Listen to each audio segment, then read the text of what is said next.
ദൈവനാമത്തിന്റെ മഹത്വം. தேவனுடைய நாமம் மகிமைப்படுவதாக. Glory be to the name of God. ഉച്ച കഴിഞ്ഞ ശേഷമായിട്ട് ഒരു യൂത്ത് മീറ്റിംഗ് കൂടെ ഉണ്ടെന്നുള്ള കാര്യം പ്രത്യേകം ഓർപ്പിക്കുകയാണ്. பிற்பகல் 2:30 ஒரு வாலிபர் முகாம் கூட இருக்கிறது. Today at 2:30 we have a youth meeting. Youth meeting 2:30 start ചെയ്യും. வாலிபர் முகாம் 2:30 நிமிடங்களுக்கு தொடங்கும். It will start at 2:30. Sunday school അധ്യാപകരും കുട്ടികളും പിന്നെ ജീവിതത്തിൽ യുവത്വം തുളുമ്പുന്ന എല്ലാവർക്കും ആ യൂത്ത് മീറ്റിംഗിൽ പങ്കെടുക്കാവുന്നതാണ്. ஞாயிறு பள்ளி ஆசிரியர்களும் பிள்ளைகளும் வாலிபமாக காணப்படுகிற ஆவிக்குரிய அனைவரும் அந்த வாலிபர் முகாமில் பங்கு பெறலாம். All the Sunday school teachers, the Sunday school students and those who are maintaining youthhood in their lives, they can take part in the same. ആ സൺഡേ സ്കൂൾ യൂത്ത് മീറ്റിംഗ് എത്രയും അനുഗ്രഹത്തിന് കാരണമായി തീരുവാനിടയായി തീരട്ടെ. அந்த வாலிபர் முகாம் மிகவும் ஆசீர்வாதமாக மாறும்படியாக நேரிடட்டும். Let that youth meeting be a great blessing. ഇന്ന് വൈകിട്ട് നടക്കുന്നതായ മീറ്റിംഗും വൈകിട്ട് 5:40 പ്രാർത്ഥനയോടെ ആരംഭിക്കുന്നതായിരിക്കും. இன்று மாலை வேளையில் நடக்கிறதான கூட்டமும் சாயங்காலம் 5:45 தொடங்கும்.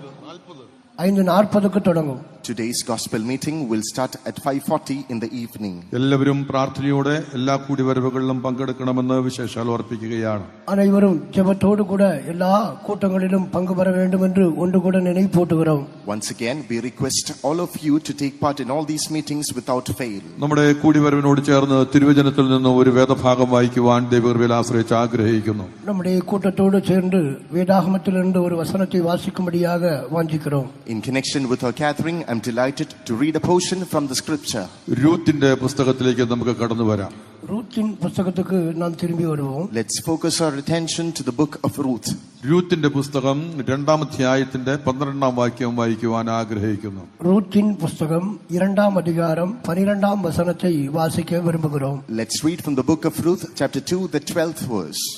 നിന്റെ പ്രവൃത്തിക്ക് യഹോവ പകരം നൽകട്ടെ.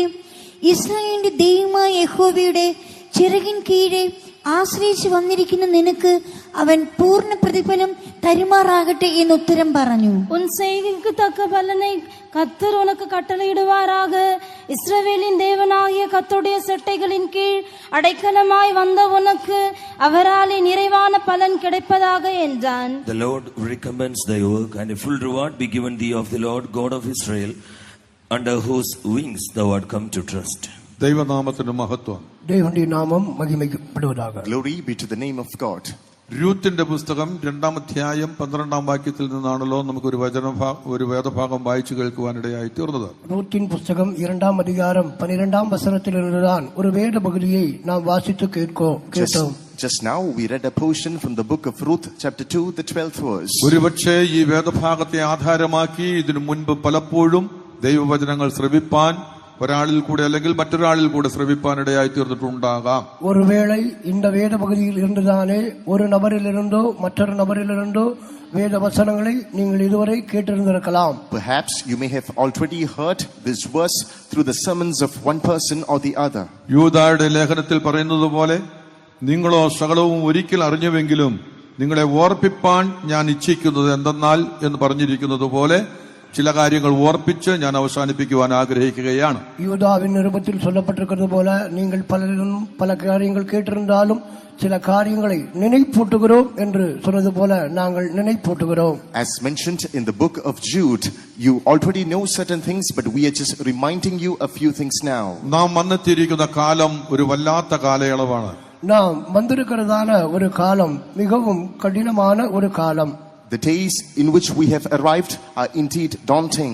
നമ്മുടെ കർത്താവിന്റെ വരവിനോട് നാം ഏറ്റവും അടുത്ത് വന്നിരിക്കുന്നു എന്ന് തിരുവചനത്തോട് ചേർന്ന് ലോക സംഭവങ്ങളെ ആരാഞ്ഞു നോക്കിയാൽ വ്യക്തമായി നമുക്ക് മനസ്സിലാക്കുവാൻ കഴിയുന്നുണ്ട്.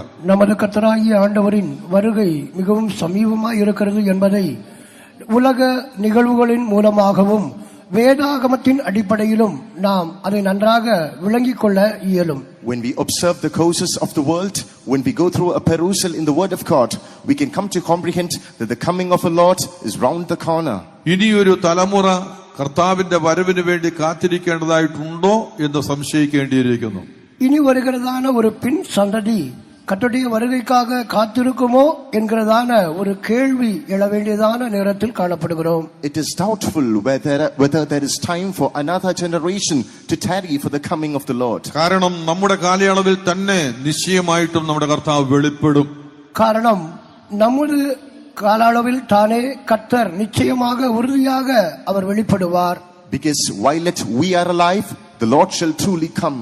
താൻ വെളിപ്പെടുമ്പോൾ തന്നോടുകൂടെ ചേർത്ത് കൊള്ളപ്പെടുവാൻ തക്കവണ്ണം നാം ഓരോരുത്തരും ഒരുങ്ങി കാത്തിരിക്കേണ്ടത് ഏറ്റവും ആവശ്യമാണ്. அவர் வெளிப்படும் போது நாம் ஒவ்வொருவரும் அவரோடு கூட காணப்படும்படியாக நம்மை நாமே ஆயத்தப்படுத்த வேண்டியது அவசியமாக இருக்கிறது. And when he appears, so that each of us would be seen in his appearance, we should get ourselves ready. ദൈവനാമത്തിന് മഹത്വം. தேவனுடைய நாமம் மகிமைப்படுவதாக. Praise be to the Lord. വായിച്ചതായ വേദഭാഗത്തോടുള്ള ബന്ധത്തിൽ നാം പരിശോധിക്കുമ്പോൾ അനേകം കാര്യങ്ങൾ നമുക്ക് നന്നായി മനസ്സിലാക്കുവാനിടയായി തീരുന്നുണ്ട്. வாசித்ததான வேதபகுதிக்கு நேராக நாம் திரும்பும்போது அதிகமான காரியங்கள் அதிலிருந்து அறிய இயலும். In connection with the key words that we read, we can comprehend profound truths. ന്യായപാലനം നടത്തപ്പെട്ടുകൊണ്ടിരുന്നതായ ന്യായാധിപന്മാർ ന്യായപാലനം നടത്തിയ കാലത്ത് ദേശത്ത് വലിയ ഒരു ക്ഷാമമുണ്ടാകുവാനിടയായി തീർന്നു. நியாயாதிபதிகள் நியாயம் விசாரித்து வருகிறதான நாட்களில் தேசத்தில் மிகுந்த ஒரு பஞ்சம் உண்டாயிற்று.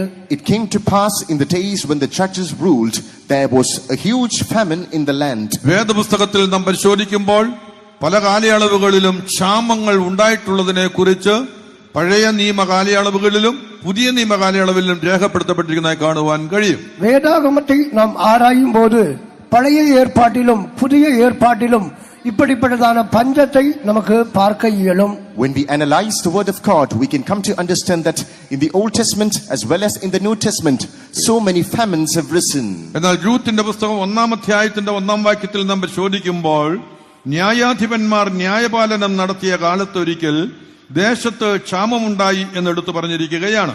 ஆனால் ரூத்தின் சரித்திர புத்தகத்தில் நியாயாதிபதிகள் நியாயம் விசாரித்து வருகிறதான நாட்களிலே பஞ்சம் உண்டாயிற்று என்று 1-ாம் அதிகாரம் 1-ாம் வசனத்தில் குறிப்பிடப்படுகிறது. But specifically in the book of Ruth chapter 1 verse 1 we read that now it came to pass in the days when the judges ruled that there was a famine in the land. അങ്ങനെ ക്ഷാമമുണ്ടായതായ സന്ദർഭത്തിൽ യഹൂദയിലെ ബെത്ലഹേമിൽ ഉള്ളതായ ഒരാൾ തന്റെ ഭാര്യയും 2 പുത്രന്മാരുമായി Moab ദേശത്ത് പരദേശിയായി പാർപ്പാൻ പോയതായി തിരുവചനം വ്യക്തമായി പഠിപ്പിക്കുന്നു.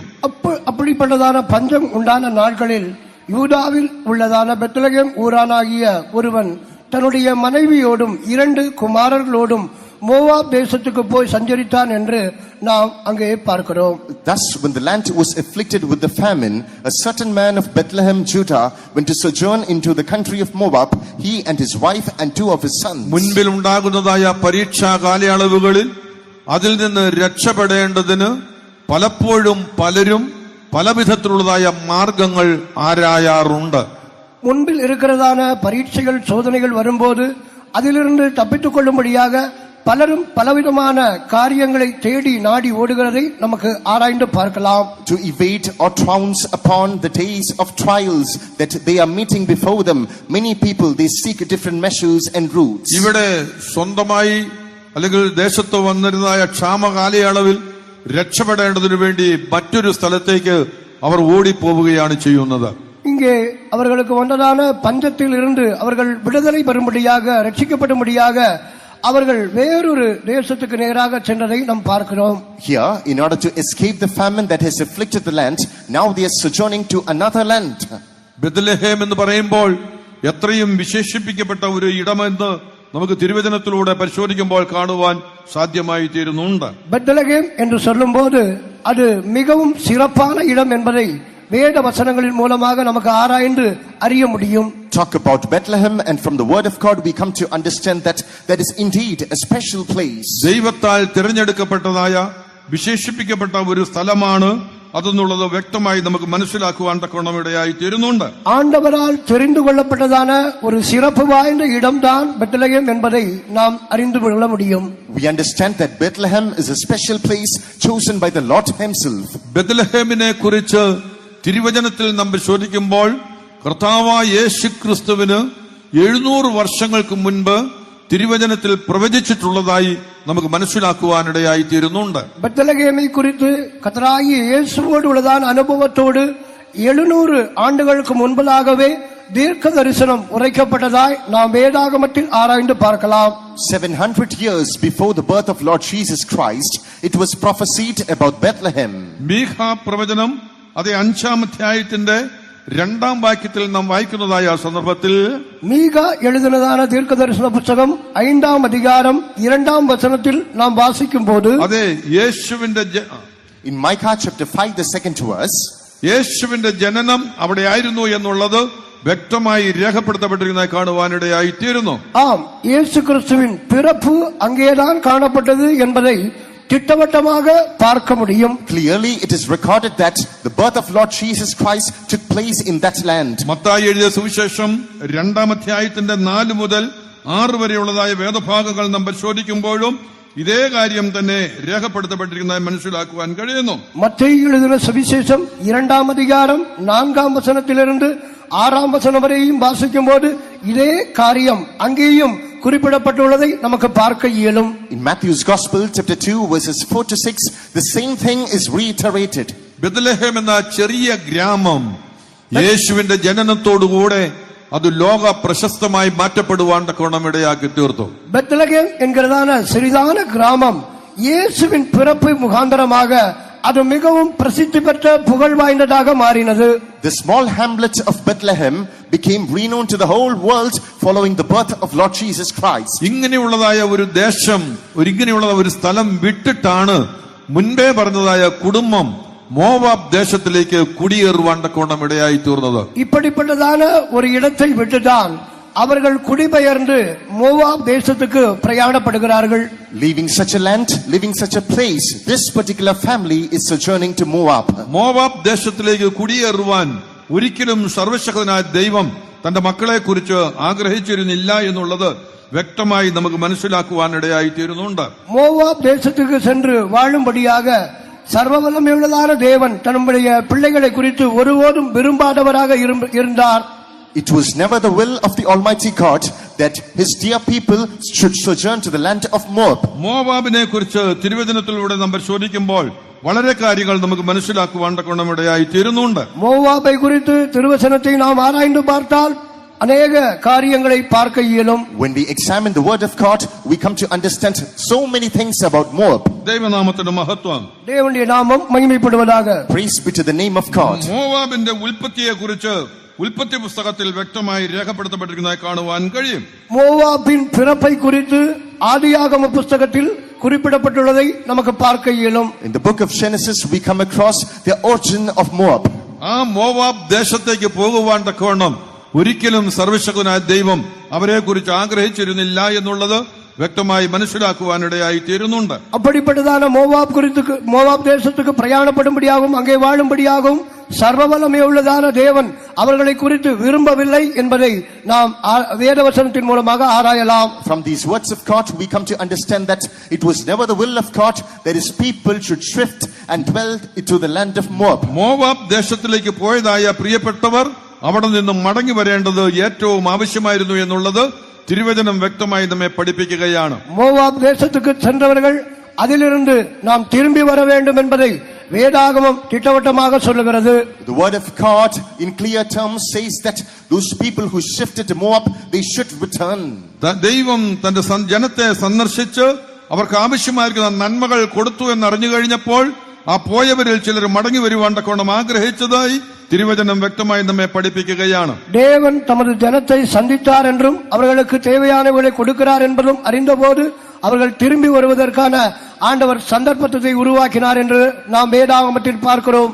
The word of God in inexplicable terms teaches us that when the Lord God visited His people yet again and showered upon them different blessings, some of the people who went to the land of Moab, now they are making their mind to return. മോവാബ്യ ദേശക്കാരോട് സർവശക്തനായ ദൈവം വളരെ എതിരായിട്ട് നിലനിന്നിരുന്നതായി പഠിപ്പാൻ കഴിയുന്നു. Moab தேசத்தோடு சர்வவல்லமையுள்ளதான தேவன் அவர் ஒரு பகைஞராக எதிராளியாக கிரியை செய்தார் என்று பார்க்கிறோம். We come to understand that the Almighty God was opposing the inhabitants of the land of Moab. ആവർത്തന പുസ്തകം 23-ാം അധ്യായത്തിന്റെ 3-4 വേദഭാഗങ്ങൾ നാം പരിശോധിക്കുമ്പോൾ உபாகமம் 23-ஆம் அதிகாரம் 3-4 வசனங்களை நாம் ஆராயும் போது Book of Deuteronomy chapter 23 verses 3 and 4 as we go through. ഒരു അമ്മോന്യനാകട്ടെ ഒരു മോവാബ്യനാകട്ടെ യഹോവയുടെ സഭയിൽ പ്രവേശിക്കരുതെന്നും അവരുടെ 10-ാം തലമുറ പോലും പ്രവേശിക്കരുതെന്ന് വ്യക്തമായി രേഖപ്പെടുത്തപ്പെട്ടിരിക്കുന്നത് കാണുവാൻ കഴിയും.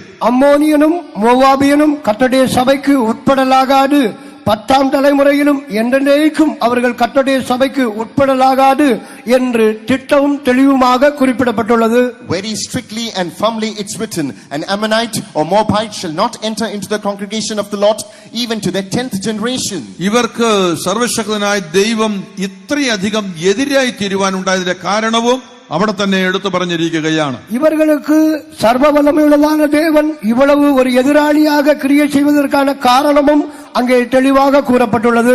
The reason why the Almighty God himself became a huge rival unto them is described in the same verse. ആവർത്തന പുസ്തകം 23-ാം അധ്യായത്തിന്റെ 4-ാം വാക്യത്തിൽ പ്രകാരം വിളിച്ചു പറയുന്നു, உபாகமம் 23-ஆம் அதிகாரம் 4ஆம் வசனத்தில் இப்படியாக அழைத்து சொல்லப்பட்டுள்ளது. Deuteronomy chapter 23 the 4th verse it's called out. നിങ്ങൾ മിസ്രൈമിൽ നിന്ന് വരുമ്പോൾ അവർ അപ്പവും വെള്ളവും കൊണ്ട് വഴിയിൽ നിങ്ങളെ എതിരേൽക്കായിക കൊണ്ടും நீங்கள் எகிப்திலிருந்து புறப்பட்டு வருகிறதான வழியிலே அவர்கள் அப்பத்தோடும் தண்ணீரோடும் உங்களுக்கு எதிர்கொண்டு வராததின் நிமித்தமும், Because they met you not with bread and with water in the way when he came forth out of Egypt. നിന്നെ ശപിപ്പാൻ അവർ മെസൊപ്പൊത്താമിയയിലെ പെഥോരിൽ നിന്ന് ബെയോരിന്റെ മകനായ ബിലയാമിനെ നിനക്ക് വിരോധമായി കൂലിക്ക് വിളിപ്പിച്ചതും കൊണ്ട് തന്നെ എന്നെടുത്തു പറഞ്ഞിരിക്കുന്നതായി മനസ്സിലാക്കുവാൻ കഴിയുന്നുണ്ട്. உன்னை சபிக்கும்படியாக மெசொப்பொத்தாமியாவின் ஊராகிய பேத்தோரில் இருந்து பேயோரின் குமாரன் பிலேயாமுக்கு கூலி பேசி அவனை அழைத்தது நிமித்தமாக என்று எழுதப்பட்டுள்ளது. And because they hired against thee Balaam the son of Beor of Pethor of Mesopotamia to curse thee. എന്നാൽ ബിലയാമിന്റെ വാക്കുകൾക്ക് സർവശക്തനായ ദൈവം ചെവി കൊടുക്കാതെ, ஆனால் சர்வவல்லமையுள்ளதான தேவன் பிலேயாமின் வார்த்தைக்கு செவி கொடுக்கவில்லை. Nevertheless the Lord God didn't hearken to the voice of Balaam. സർവശക്തനായ ദൈവം തന്റെ ജനത്തെ സ്നേഹിച്ചതുകൊണ്ട് അവന് വിരോധമായി ഉയർത്തിയതായ ശാപത്തെ അനുഗ്രഹമാക്കി തീർത്തതായി കാണുവാൻ കഴിയും. சர்வவல்லமையுள்ளதான தேவன் தமது ஜனத்தை அன்பு கூர்ந்தபடியினால் அவனுக்கு விரோதமாக இருந்ததான சாபத்தை அவர் நீக்கிவிட்டார். Since the Almighty God loved his people, the curse that was given to them, God turned it into a blessing. ഒരു ദൈവ പൈതലിന്റെ വായിൽ നിന്ന് ഒരിക്കലും ശാപത്തിന്റെ വാക്കുകൾ വരുവാൻ പാടില്ല. ஒரு தேவனுடைய பிள்ளையின் வாயிலிருந்து ஒருபோதும் சாபத்தின் வார்த்தைகள் வரக்கூடாது.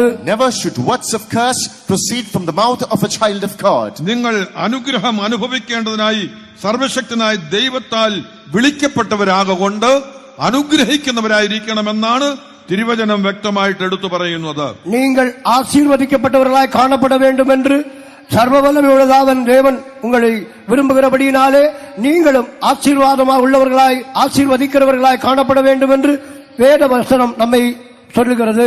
The word of God instructs us that since the Almighty God has called you to enjoy blessings, you should also bless others. 1 പത്രോസ് 3-ാം അധ്യായത്തിന്റെ 9-ാം വാക്യം നാം പരിശോധിക്കുമ്പോൾ, 1 പേതുരു 3-ஆம் அதிகாரம் 9-ஆம் வசனத்தை நாம் ஆராயும் போது, When we examine 1 Peter chapter 3 the 9th verse, ദോഷത്തിന് ദോഷവും ശകാരത്തിന് ശകാരവും പകരം ചെയ്യാതെ നിങ്ങൾ അനുഗ്രഹം അനുഭവിക്കേണ്ടതിന് വിളിക്കപ്പെട്ടതുകൊണ്ട് അനുഗ്രഹിക്കുന്നവരായിരിപ്പിൻ എന്നെടുത്തു പറഞ്ഞിരിക്കുകയാണ്. தீமைக்கு தீமையையும் உதாசீனத்துக்கு உதாசீனத்தையும் சரிக்கட்டாமல் அதற்கு பதிலாக நீங்கள் ஆசீர்வாதத்தை சுதந்திரித்துக் கொள்ளும்படி அழைக்கப்பட்டிருக்கிறவர்கள் என்று அறிந்து ஆசீர்வதியுங்கள் என்று குறிப்பிடப்பட்டுள்ளது.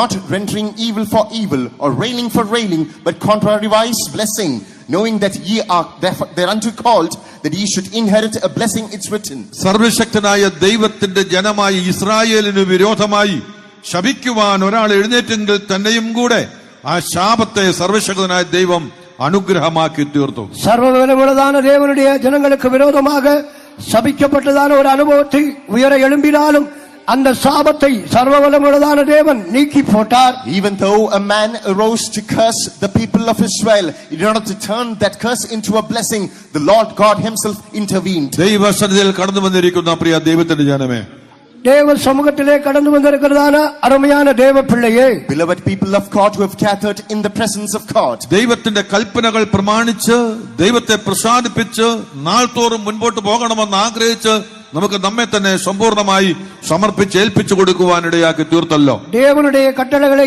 கைக்கொண்டு அதன்படி நடந்து நாள்தோறும் நாம் முன்னேறும்படியாக சமர்ப்பித்து கொடுத்து கொண்டிருக்கிறோம் அல்லவா? To obey the commandments of the Lord, to walk accordingly and to please Him. Hitherto the Lord has helped us. ദൈവത്തെ പ്രസാദിപ്പിച്ച് മുൻപോട്ട് പോകുന്ന ദൈവജനത്തിന് വിരോധമായി വരുന്നതായ സകലത്തെയും അനുഗ്രഹമാക്കി തീർക്കുവാൻ കഴിവുള്ള ഒരു സർവശക്തനായ ദൈവം നമുക്ക് മുൻപിലുണ്ട്. தேவனை பிரியப்படுத்தி முன்னேறி செல்கிறதான ஒரு தேவனுடைய பிள்ளைகளுக்கு சர்வ வல்லமை உள்ளதான தேவன் ஆசீர்வாதத்தை கொடுக்கிற தேவனாக சர்வ வல்லமை உள்ளவராக இருக்கிறார். There is an almighty God who is with the people of God, who is able to turn all the fleet of curses that are proceeding against the child of God into a blessing. ആ ശാപത്തെ അനുഗ്രഹമാക്കി തീർത്തതുപോലെ, அந்த சாபத்தை ஆசீர்வாதமாக மாற்றினது போல, just like that curse was made a blessing. ഇന്ന് നിനക്ക് മുൻപിലും വന്നു ചേരുന്നതായ പ്രതിസന്ധികളെ അനുഗ്രഹമാക്കി തീർക്കുവാൻ കഴിവുള്ള സർവശക്തനായ ഒരു ദൈവം നമുക്ക് മുൻപിലുണ്ട്. உனக்கு முன்பாக இருக்கிறதான பாதகமற்றதான சூழல்களையும் ஆண்டவர் சர்வ வல்லமையுள்ள தேவன் மாற்றி அமைப்பார். There is an almighty God before us who is able to turn all our curses into blessings. അതെ, ഇസ്രായേലിന് വിരോധമായി ശാപവാക്കുകൾ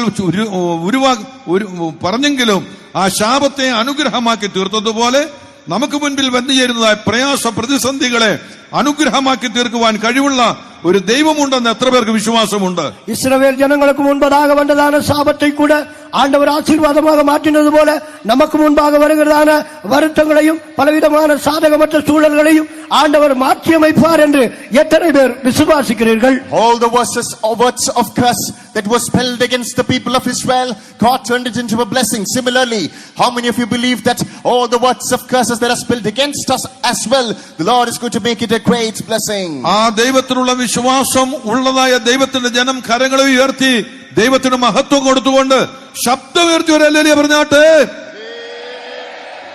ദൈവത്തിന് സ്തോത്രം. தேவனுக்கு ஸ்தோத்திரம். ഏതു വിധത്തിലും നമുക്ക് വേണ്ടി പ്രവർത്തിപ്പാൻ കഴിവുള്ള ഒരു ദൈവം നമുക്ക് മുൻപിലുണ്ട്.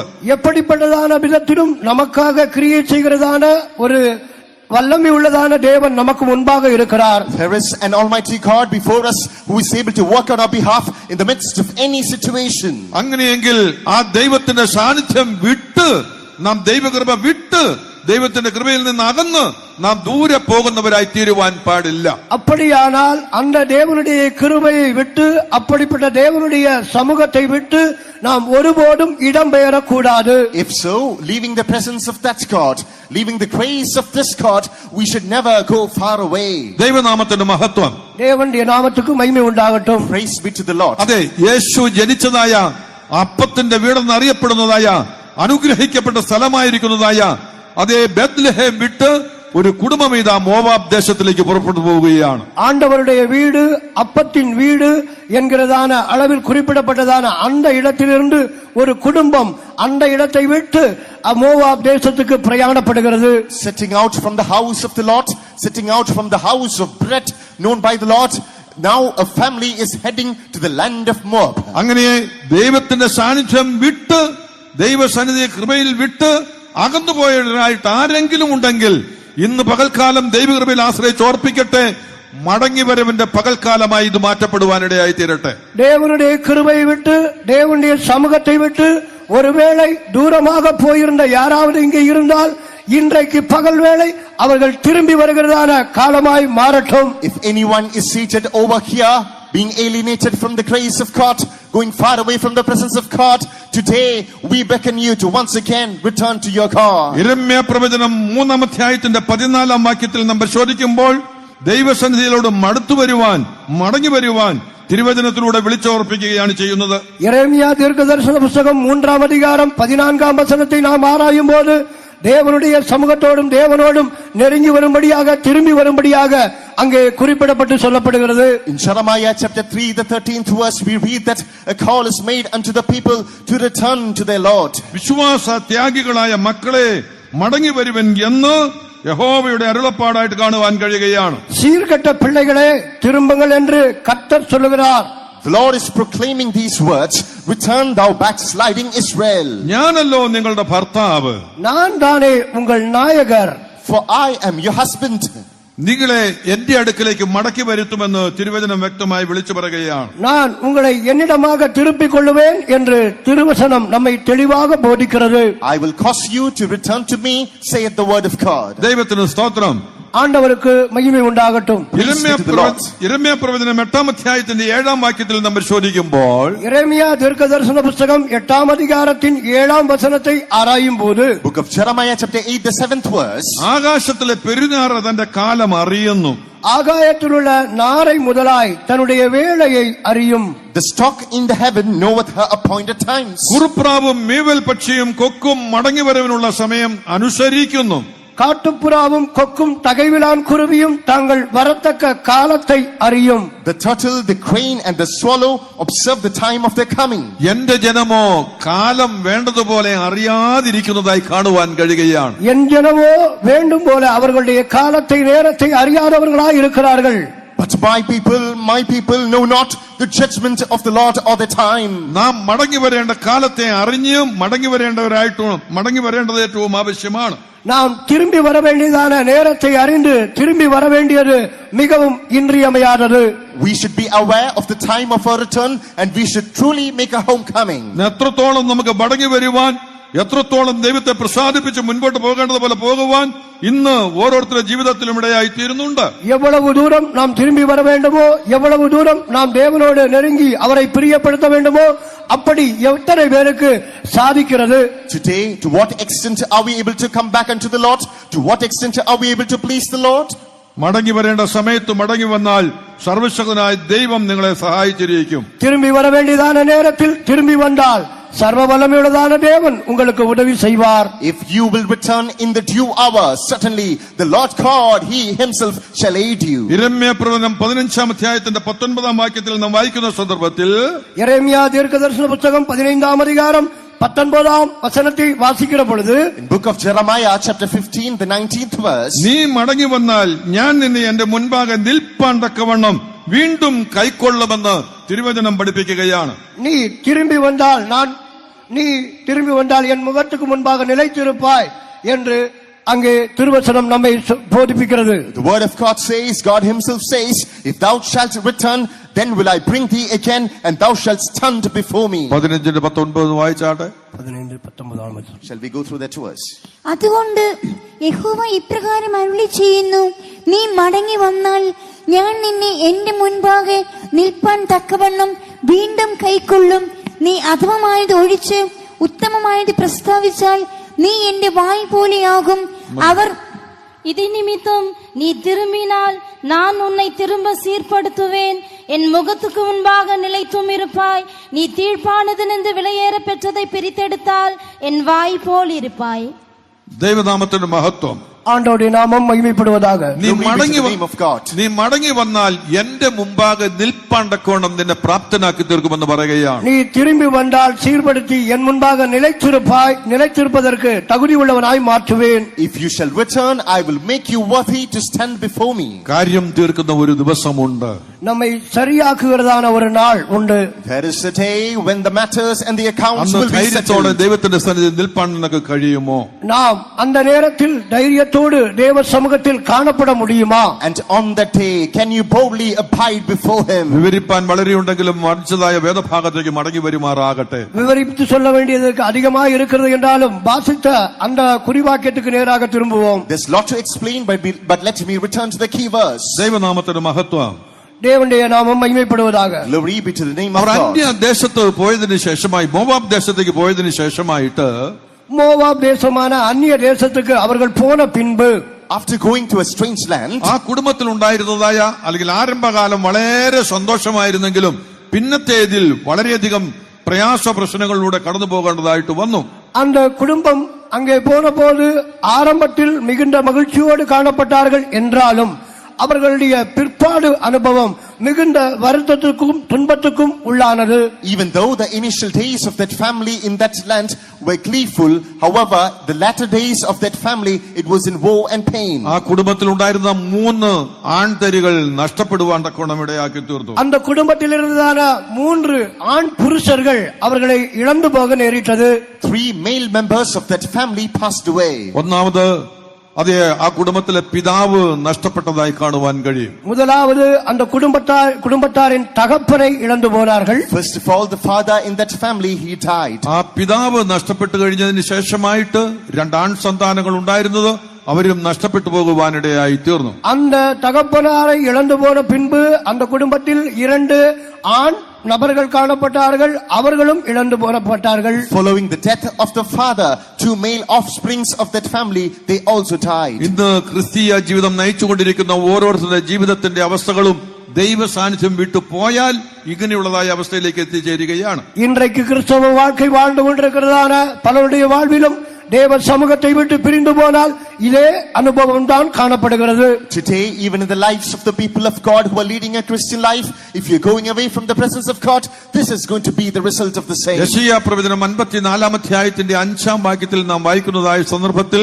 നിന്റെ സൃഷ്ടാവാകുന്നു നിന്റെ ഭർത്താവ് എന്ന് എടുത്തു പറഞ്ഞിരിക്കുന്നതായി പഠിപ്പാൻ കഴിയുന്നുണ്ട്. ஏசாயா தீர்க்கதரிசன புத்தகம் 54-ாம் அதிகாரம் அதன் 5-ாம் வசனத்தில் உன் சிருஷ்டிகரே உன் நாயகர் என்று எடுத்து சொல்லப்பட்டுள்ளது. In Isaiah chapter 54, the 5th verse, we read that, for thy maker is thine husband. അതെ, യെശയ്യാ പ്രവചനം 26-ാം അധ്യായത്തിന്റെ 13-ാം വാക്യം വായിക്കുമ്പോൾ ஏசாயா தீர்க்கதரிசன புத்தகம் 26-ாம் அதிகாரம் அதன் 13-ாம் வசனத்தை வாசிக்கும் போது, ഞങ്ങളുടെ ദൈവമായ യഹോവേ, எங்கள் தேவனாகிய கர்த்தாவே, Book of Isaiah chapter 26, the 13th verse, we read, O Lord our God, നീയല്ലാതെ വേറെ കർത്താക്കന്മാർ ഞങ്ങളുടെ മേൽ കർത്തൃത്വം നടത്തിയിട്ടുണ്ട് എന്ന് ഇസ്രായേൽ ദൈവത്തോട് അരുളി ചെയ്തതായി കാണുവാൻ കഴിയുന്നുണ്ട്. உம்மை அல்லாமல் வேறே ஆண்டவன்மார் எங்களை ஆண்டார்கள் என்று இஸ்ரவேலர்கள் சொல்லுகிறதை பார்க்கலாம். Israel is confessing unto the Lord, other lords beside thee have had dominion over us. സർവശക്തനായ ദൈവത്തെ വിട്ടിട്ട് മറ്റൊരു അനുഭവത്തിലായി തീരുകയാണ് ചെയ്തത്. சர்வ வல்லமையுள்ளதான தேவனை விட்டுவிட்டு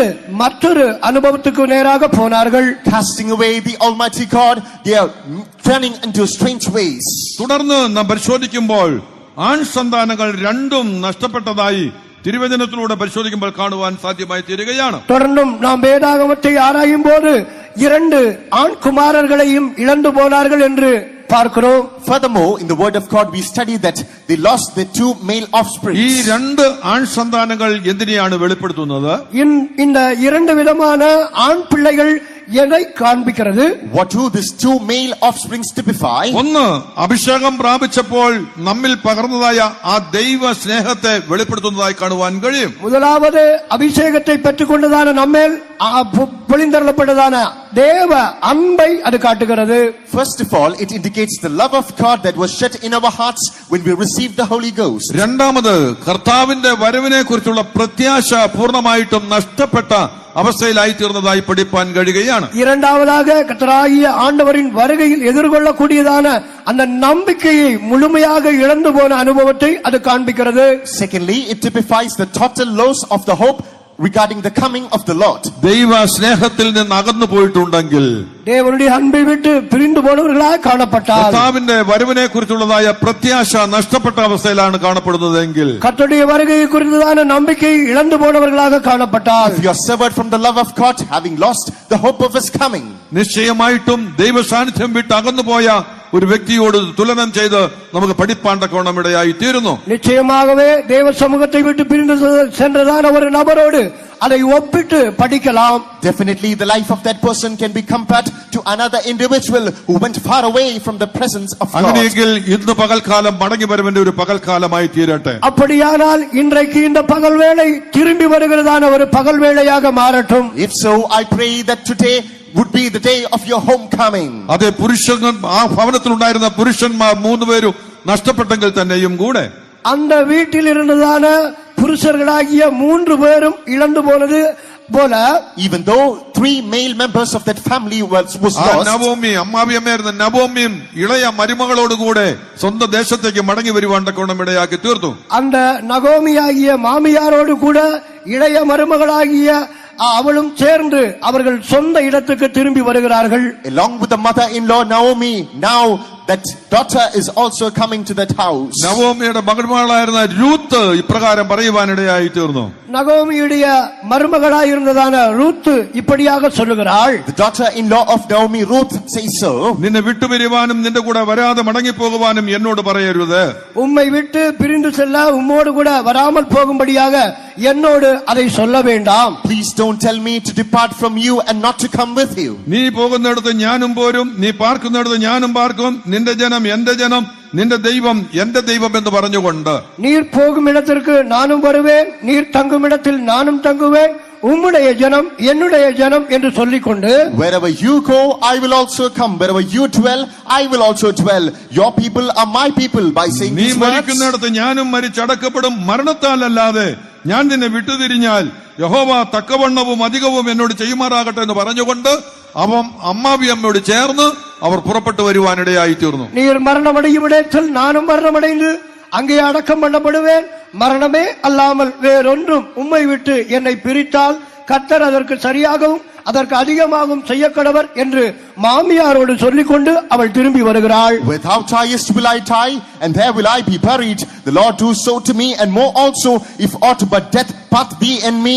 At saying these words, she is following her mother-in-law. അങ്ങനെ മടങ്ങി വന്നതായ ആ കുടുംബത്തിലെ അമ്മാവിയമ്മയോട് ചേർന്ന് നിന്നതായ രൂത്തിനെ നോക്കിക്കൊണ്ട് ഇപ്രകാരം വിളിച്ചു പറയുന്നതായി കാണുവാൻ കഴിയുന്നുണ്ട്. அப்படி திரும்பி வந்ததான மாமியாரோடு சேர்ந்து திரும்பி வந்ததான அந்த ரூத் இப்படியாக சொல்லுகிறாள். Beholding this Ruth who followed her mother-in-law into her own house, it said, നിന്റെ പ്രവൃത്തിക്ക് യഹോവ പകരം നൽകുമാറാകട്ടെ. உன் செய்கைகளுக்கு கர்த்தர் தகுந்த பலனை கட்டளையிடுவாராக. May the Lord recompense thy work. ഇസ്രായേലിന്റെ ദൈവമായ യഹോവയുടെ ചിറകിൻ കീഴെ ആശ്രയിച്ചു വന്നിരിക്കുന്ന നിനക്ക് അവൻ പൂർണ്ണ പ്രതിഫലം തരുമാറാകട്ടെ. இஸ்ரவேலின் தேவனாகிய கர்த்தரின் சட்டைகளின் கீழ் அடைக்கலமாக வந்த உனக்கு அவராலே நிறைவான பலன் கிடைப்பதாக. A full reward be given thee of the Lord God of Israel, under whose wings thou art come to trust. യഹോവയുടെ ചിറകിൻ കീഴെ ആശ്രയിച്ചു വന്നിരിക്കുന്ന നിനക്ക് അവൻ പൂർണ്ണ പ്രതിഫലം നൽകുമാറാകട്ടെ. கர்த்தருடைய சட்டைகளின் கீழ் அடைக்கலமாய் வந்த உனக்கு அவராலே நிறைவான பலன் கிடைப்பதாக. Unto you who've come to trust under the wings of the Lord, let him give full reward. യഹോവയുടെ ചിറകിനെ കുറിച്ച് നാം പഠിച്ചാൽ ഒരുപാട് കാര്യങ്ങൾ നമുക്ക് മനസ്സിലാക്കുവാൻ കഴിയും. கர்த்தருடைய சிறகுகளை குறித்து நாம் படித்தால் பல காரியங்களை நாம் விளங்கிக் கொள்ள இயலும். When we study about the wings of the Lord, we can learn a lot of things. പുറപ്പാട് പുസ്തകം 19 അധ്യായത്തിന്റെ 4 വാക്യത്തിൽ നാം പരിശോധിക്കുമ്പോൾ யாத்திராகம புஸ்தகம் 19 அதிகாரம் 4 வசனத்தை நாம் ஆராயும் போது In Exodus chapter 19, the 4th verse, ഞാൻ മിസ്രയീമ്യരോട് ചെയ്തു, ഞാൻ മിസ്രയീമ്യരോട് ചെയ്തതും നിങ്ങളെ കഴുകന്മാരുടെ ചിറകിന്മേൽ വഹിച്ച് എന്റെ അടുക്കൽ വരുത്തിയതും നിങ്ങൾ കണ്ടുവല്ലോ. நான் எகிப்தியருக்கு செய்ததையும் நான் உங்களை கழுகுகளுடைய சட்டைகளின் மேல் சுமந்து உங்களை என்னண்டையிலே சேர்த்து கொண்டதையும் நீங்கள் கண்டிருக்கிறீர்கள். ദൈവനാമത്തിന്റെ മഹത്വം. ஆண்டவருடைய நாமம் மகிமைப்படுவதாக. glory be to God. ഞാൻ മിസ്രയീമ്യരോട് ചെയ്തതും നിങ്ങളെ കഴുകന്മാരുടെ ചിറകിന്മേൽ വഹിച്ച് എന്റെ അടുക്കൽ വരുത്തിയതും നിങ്ങൾ കണ്ടുവല്ലോ എന്ന് എടുത്തു പറയുകയാണ്. நான் எகிப்தியருக்கு செய்ததையும் நான் உங்களை கழுகுகளுடைய சட்டைகளின் மேல் சுமந்து கொண்டு வந்ததையும் உங்களை என்னண்டையில் சேர்த்து கொண்டதையும் நீங்கள் கண்டிருக்கிறீர்கள் அல்லவா? Ye have seen what I did unto the Egyptians, and how I bare you on eagle's wings and brought you unto myself. ആവർത്തന പുസ്തകം 32 അധ്യായത്തിന്റെ 11 വാക്യം മുതൽ പരിശോധിക്കുമ്പോൾ உபாகம புஸ்தகம் 32 அதிகாரம் 11 வசனத்தை நாம் ஆராயும் போது Deuteronomy chapter 32 verses 11 onwards, കഴുകൻ തന്റെ കൂട് അനക്കി കുഞ്ഞുങ്ങൾക്ക് മീതെ പറക്കും പോലെ താൻ ചിറക് വിരിച്ച് അവനെ എടുത്ത് തന്റെ ചിറകിന്മേൽ അവനെ വഹിച്ച് നടത്തിയതായി കാണുവാൻ കഴിയുന്നുണ്ട്. கழுகு தன் கூட்டை கலைத்து தன் குஞ்சுகளின் மேல் அசைவாடி தன் செட்டைகளை விரித்து அவைகளை எடுத்து அவைகளை தன் செட்டைகளின் மேல் சுமந்து கொண்டு போகப்பட்டிருக்கிறது என்று எடுத்து சொல்லப்பட்டுள்ளது. As an eagle stirreth up her nest, fluttereth over her young, spreadeth abroad her wings, taketh them, beareth them on her wings. യഹോവ തനിയെ അവനെ നടത്തി. கர்த்தர் ஒருவரே அவனை நடத்தினார். So the Lord alone did lead him. അവന്റെ കൂടെ അന്യ ദൈവങ്ങൾ ഒന്നും തന്നെ ഉണ്ടായിരുന്നില്ല. அவரோடு கூட அந்நிய தேவன் இருந்ததில்லை. And there was no strange God with him. സർവശക്തനായ ദൈവം തന്നെ കഴുകന്മാരുടെ ചിറകിന്മേൽ വഹിച്ചു കൊണ്ടുവരുന്നത് പോലെ ഈ കാണുന്ന ജനത്തെയെല്ലാം വഹിച്ച് കൊണ്ടുവരുവാൻ തക്കവണ്ണം ഇടയായി തീർന്നു. സർവബലമുള്ളதான தேவன் தாமே கழுகு சட்டைகளை விரித்து சுமந்து கொண்டு வருகிறது போல வந்து கொண்டு வந்ததை நாம் பார்க்கிறோம். The Almighty God himself carried all these people just like how an eagle is carrying the young ones in its wings. കഴുകൻ തന്റെ കൂട് അനക്കി കുഞ്ഞുങ്ങൾക്ക് മീതെ പറക്കും പോലെ താൻ ചിറക് വിരിച്ചവനെ എടുത്ത് തന്റെ ചിറകിന്മേൽ അവനെ വഹിച്ചു എന്നെടുത്തു പറയുകയാണ്. கழுகு தன் கூட்டை கலைத்து தன் குஞ்சுகளின் மேல் அசைவாடி தன் செட்டைகளை விரித்து அவைகளை எடுத்து அவைகளை தன் செட்டைகளின் மேல் சுமந்து கொண்டு வருகிறது என்று எடுத்து சொல்லப்பட்டுள்ளது. It is highlighted as an eagle stirreth up her nest, fluttereth over her young, spreadeth abroad her wings, taketh them, beareth them on her wings. കഴുകൻ തന്റെ കൂട് അനക്കി കുഞ്ഞുങ്ങൾക്ക് മീതെ പറക്കും പോലെ പറന്ന് പിന്നെ ചിറകന്മേൽ വഹിച്ചെന്ന് എടുത്തു പറയുകയാണ്. கழுகு தன் கூட்டை கலைத்து தன் குஞ்சுகளின் மேல் அசைவாடி தன் செட்டைகளை விரித்து அவைகளை எடுத்து அவைகளின் மேல் கொண்டு வந்துகிறது என்று எடுத்து சொல்லப்பட்டுள்ளது. The eagle stirs her nest, flutters over her young, spreads abroad her wings, takes them, bears them on her wings. കഴുകൻ തന്റെ മുട്ടയിടുന്ന സമയമാകുമ്പോൾ എത്രത്തോളം ഉയരത്തിൽ പോയി കൂട് വെക്കാമോ കൂട് വെച്ച് മുട്ടയിട്ട് അത് വിരിഞ്ഞു കഴിയുമ്പോൾ അതിനെ പറക്കശീലം പഠിപ്പിക്കുന്നതായ ഒരു പ്രത്യേക അനുഭവത്തെ കുറിച്ച് കാണുവാൻ കഴിയുന്നുണ്ട്. கழுகு முட்டையிடும் போது மிகவும் உயரமான இடத்திற்கு சென்று முட்டையிட்டு அது குஞ்சு பொரித்து அவைகளை குஞ்சுகளை பறக்க பழக்குவிக்கிறதான அந்த இடத்திற்கு அவர்களை செட்டைகளின் மேல் விரித்து பழக்குவிக்கிறது என்று பார்க்கிறோம். When the time arrives for the eagles to lay eggs, it is flying high to the most loftiest position, and over there it's laying the eggs, and when the eggs are being hatched, then it is training the eaglets to fly. എത്രയും ഉയരത്തിൽ പോയി കൂട് വെച്ച്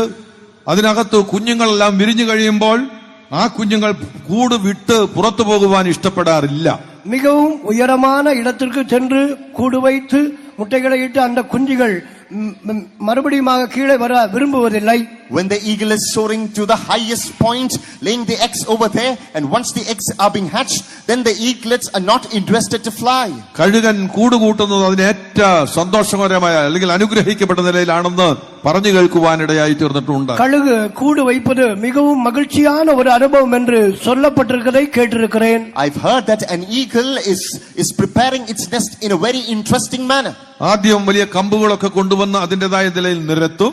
முதலாவது பெரிய கம்புகளை எல்லாம் எடுத்து அதை அப்படி வரிசையாக அடுக்கும். First of all, twigs are brought and arranged. തുടർന്ന് അതിനകത്ത് സുഖകരമായി ഇരിക്കത്തക്കവണ്ണം തൂവലുകളും പഞ്ഞികളും അതുപോലുള്ള സാധനങ്ങളൊക്കെ മൃദുവായിട്ടുള്ള സാധനങ്ങളൊക്കെ കൊണ്ടുവന്ന് നിരത്തി അത് വെച്ചിരിക്കും. தொடர்ந்து அது சுகமாக இருக்கும்படியாக இறகுகள் பஞ்சுகள் இப்படிப்பட்டதான காரியங்களை அதோடு கூட வைத்து அது பரப்பும். Further, feathers and wool are also placed on the next layer. കുഞ്ഞുങ്ങൾ പറക്കുവാൻ പ്രായമായി വരുമ്പോഴും കൂട് വിട്ട് പുറത്തു പോകുവാൻ ഇഷ്ടപ്പെടാറില്ല. குஞ்சுகள் பறக்கக்கூடியதான நிலைமையில் வளர்ந்து வந்தாலும் அவைகள் கூடுகளை விட்டு பிரிய மனம் இருக்காது. Once the eaglets are growing up, still they are not interested to fly. ഇങ്ങനെയുള്ളതായ സന്ദർഭത്തിൽ തള്ളക്കഴുകൻ ആ കൂട്ടിനകത്തുള്ളതായ മൃദുലമായ ഭാഗങ്ങളെല്ലാം എടുത്ത് വെളിയിൽ കളയുവാനിടയായി തീരും. இப்படிப்பட்டதான சூழ்நிலையில் அந்த தாய் கழுகு அங்கே இருக்கிறதான சுகமான மிருதுவான எல்லா பாகங்களையும் எடுத்து மாற்றும். In such a situation, now the mother eagle is plucking and hurling away all the soft objects placed in the nest. ആ സന്ദർഭത്തിൽ അങ്ങോട്ടും ഇങ്ങോട്ടും തിരിയുമ്പോൾ അതിന്റെ കമ്പുകൾ ഈ കുഞ്ഞുങ്ങളുടെ ദേഹത്ത് കൊള്ളുവാനിടയായി തീരും. அந்த வேளையில் இந்த குஞ்சுகள் அங்கும் இங்குமாக திரும்பும் போது அதில் இருக்கிறதான கம்புகள் அதன் உடலில் படும். And at that time, when the eaglets are moving to the left and the right, now the twigs are pricking them. അതുമാത്രമല്ല തള്ളക്കഴുകനെ കൊത്തി പുറത്തി അടിക്കുവാനിടയായി തീരും. அது மட்டுமல்ல அந்த தாய் கழுகு அதனை கொத்தி வெளியில் தள்ளும். Moreover, the mother eagle itself will prick the young ones with the beak and trying to cast them away. ഉയർന്ന സ്ഥലത്ത് സുഖമായി സന്തോഷത്തോടെ കൂട്ടിലിരുന്നതായി കുഞ്ഞുങ്ങൾക്ക് പറക്കുവാൻ അറിഞ്ഞുകൂടാ.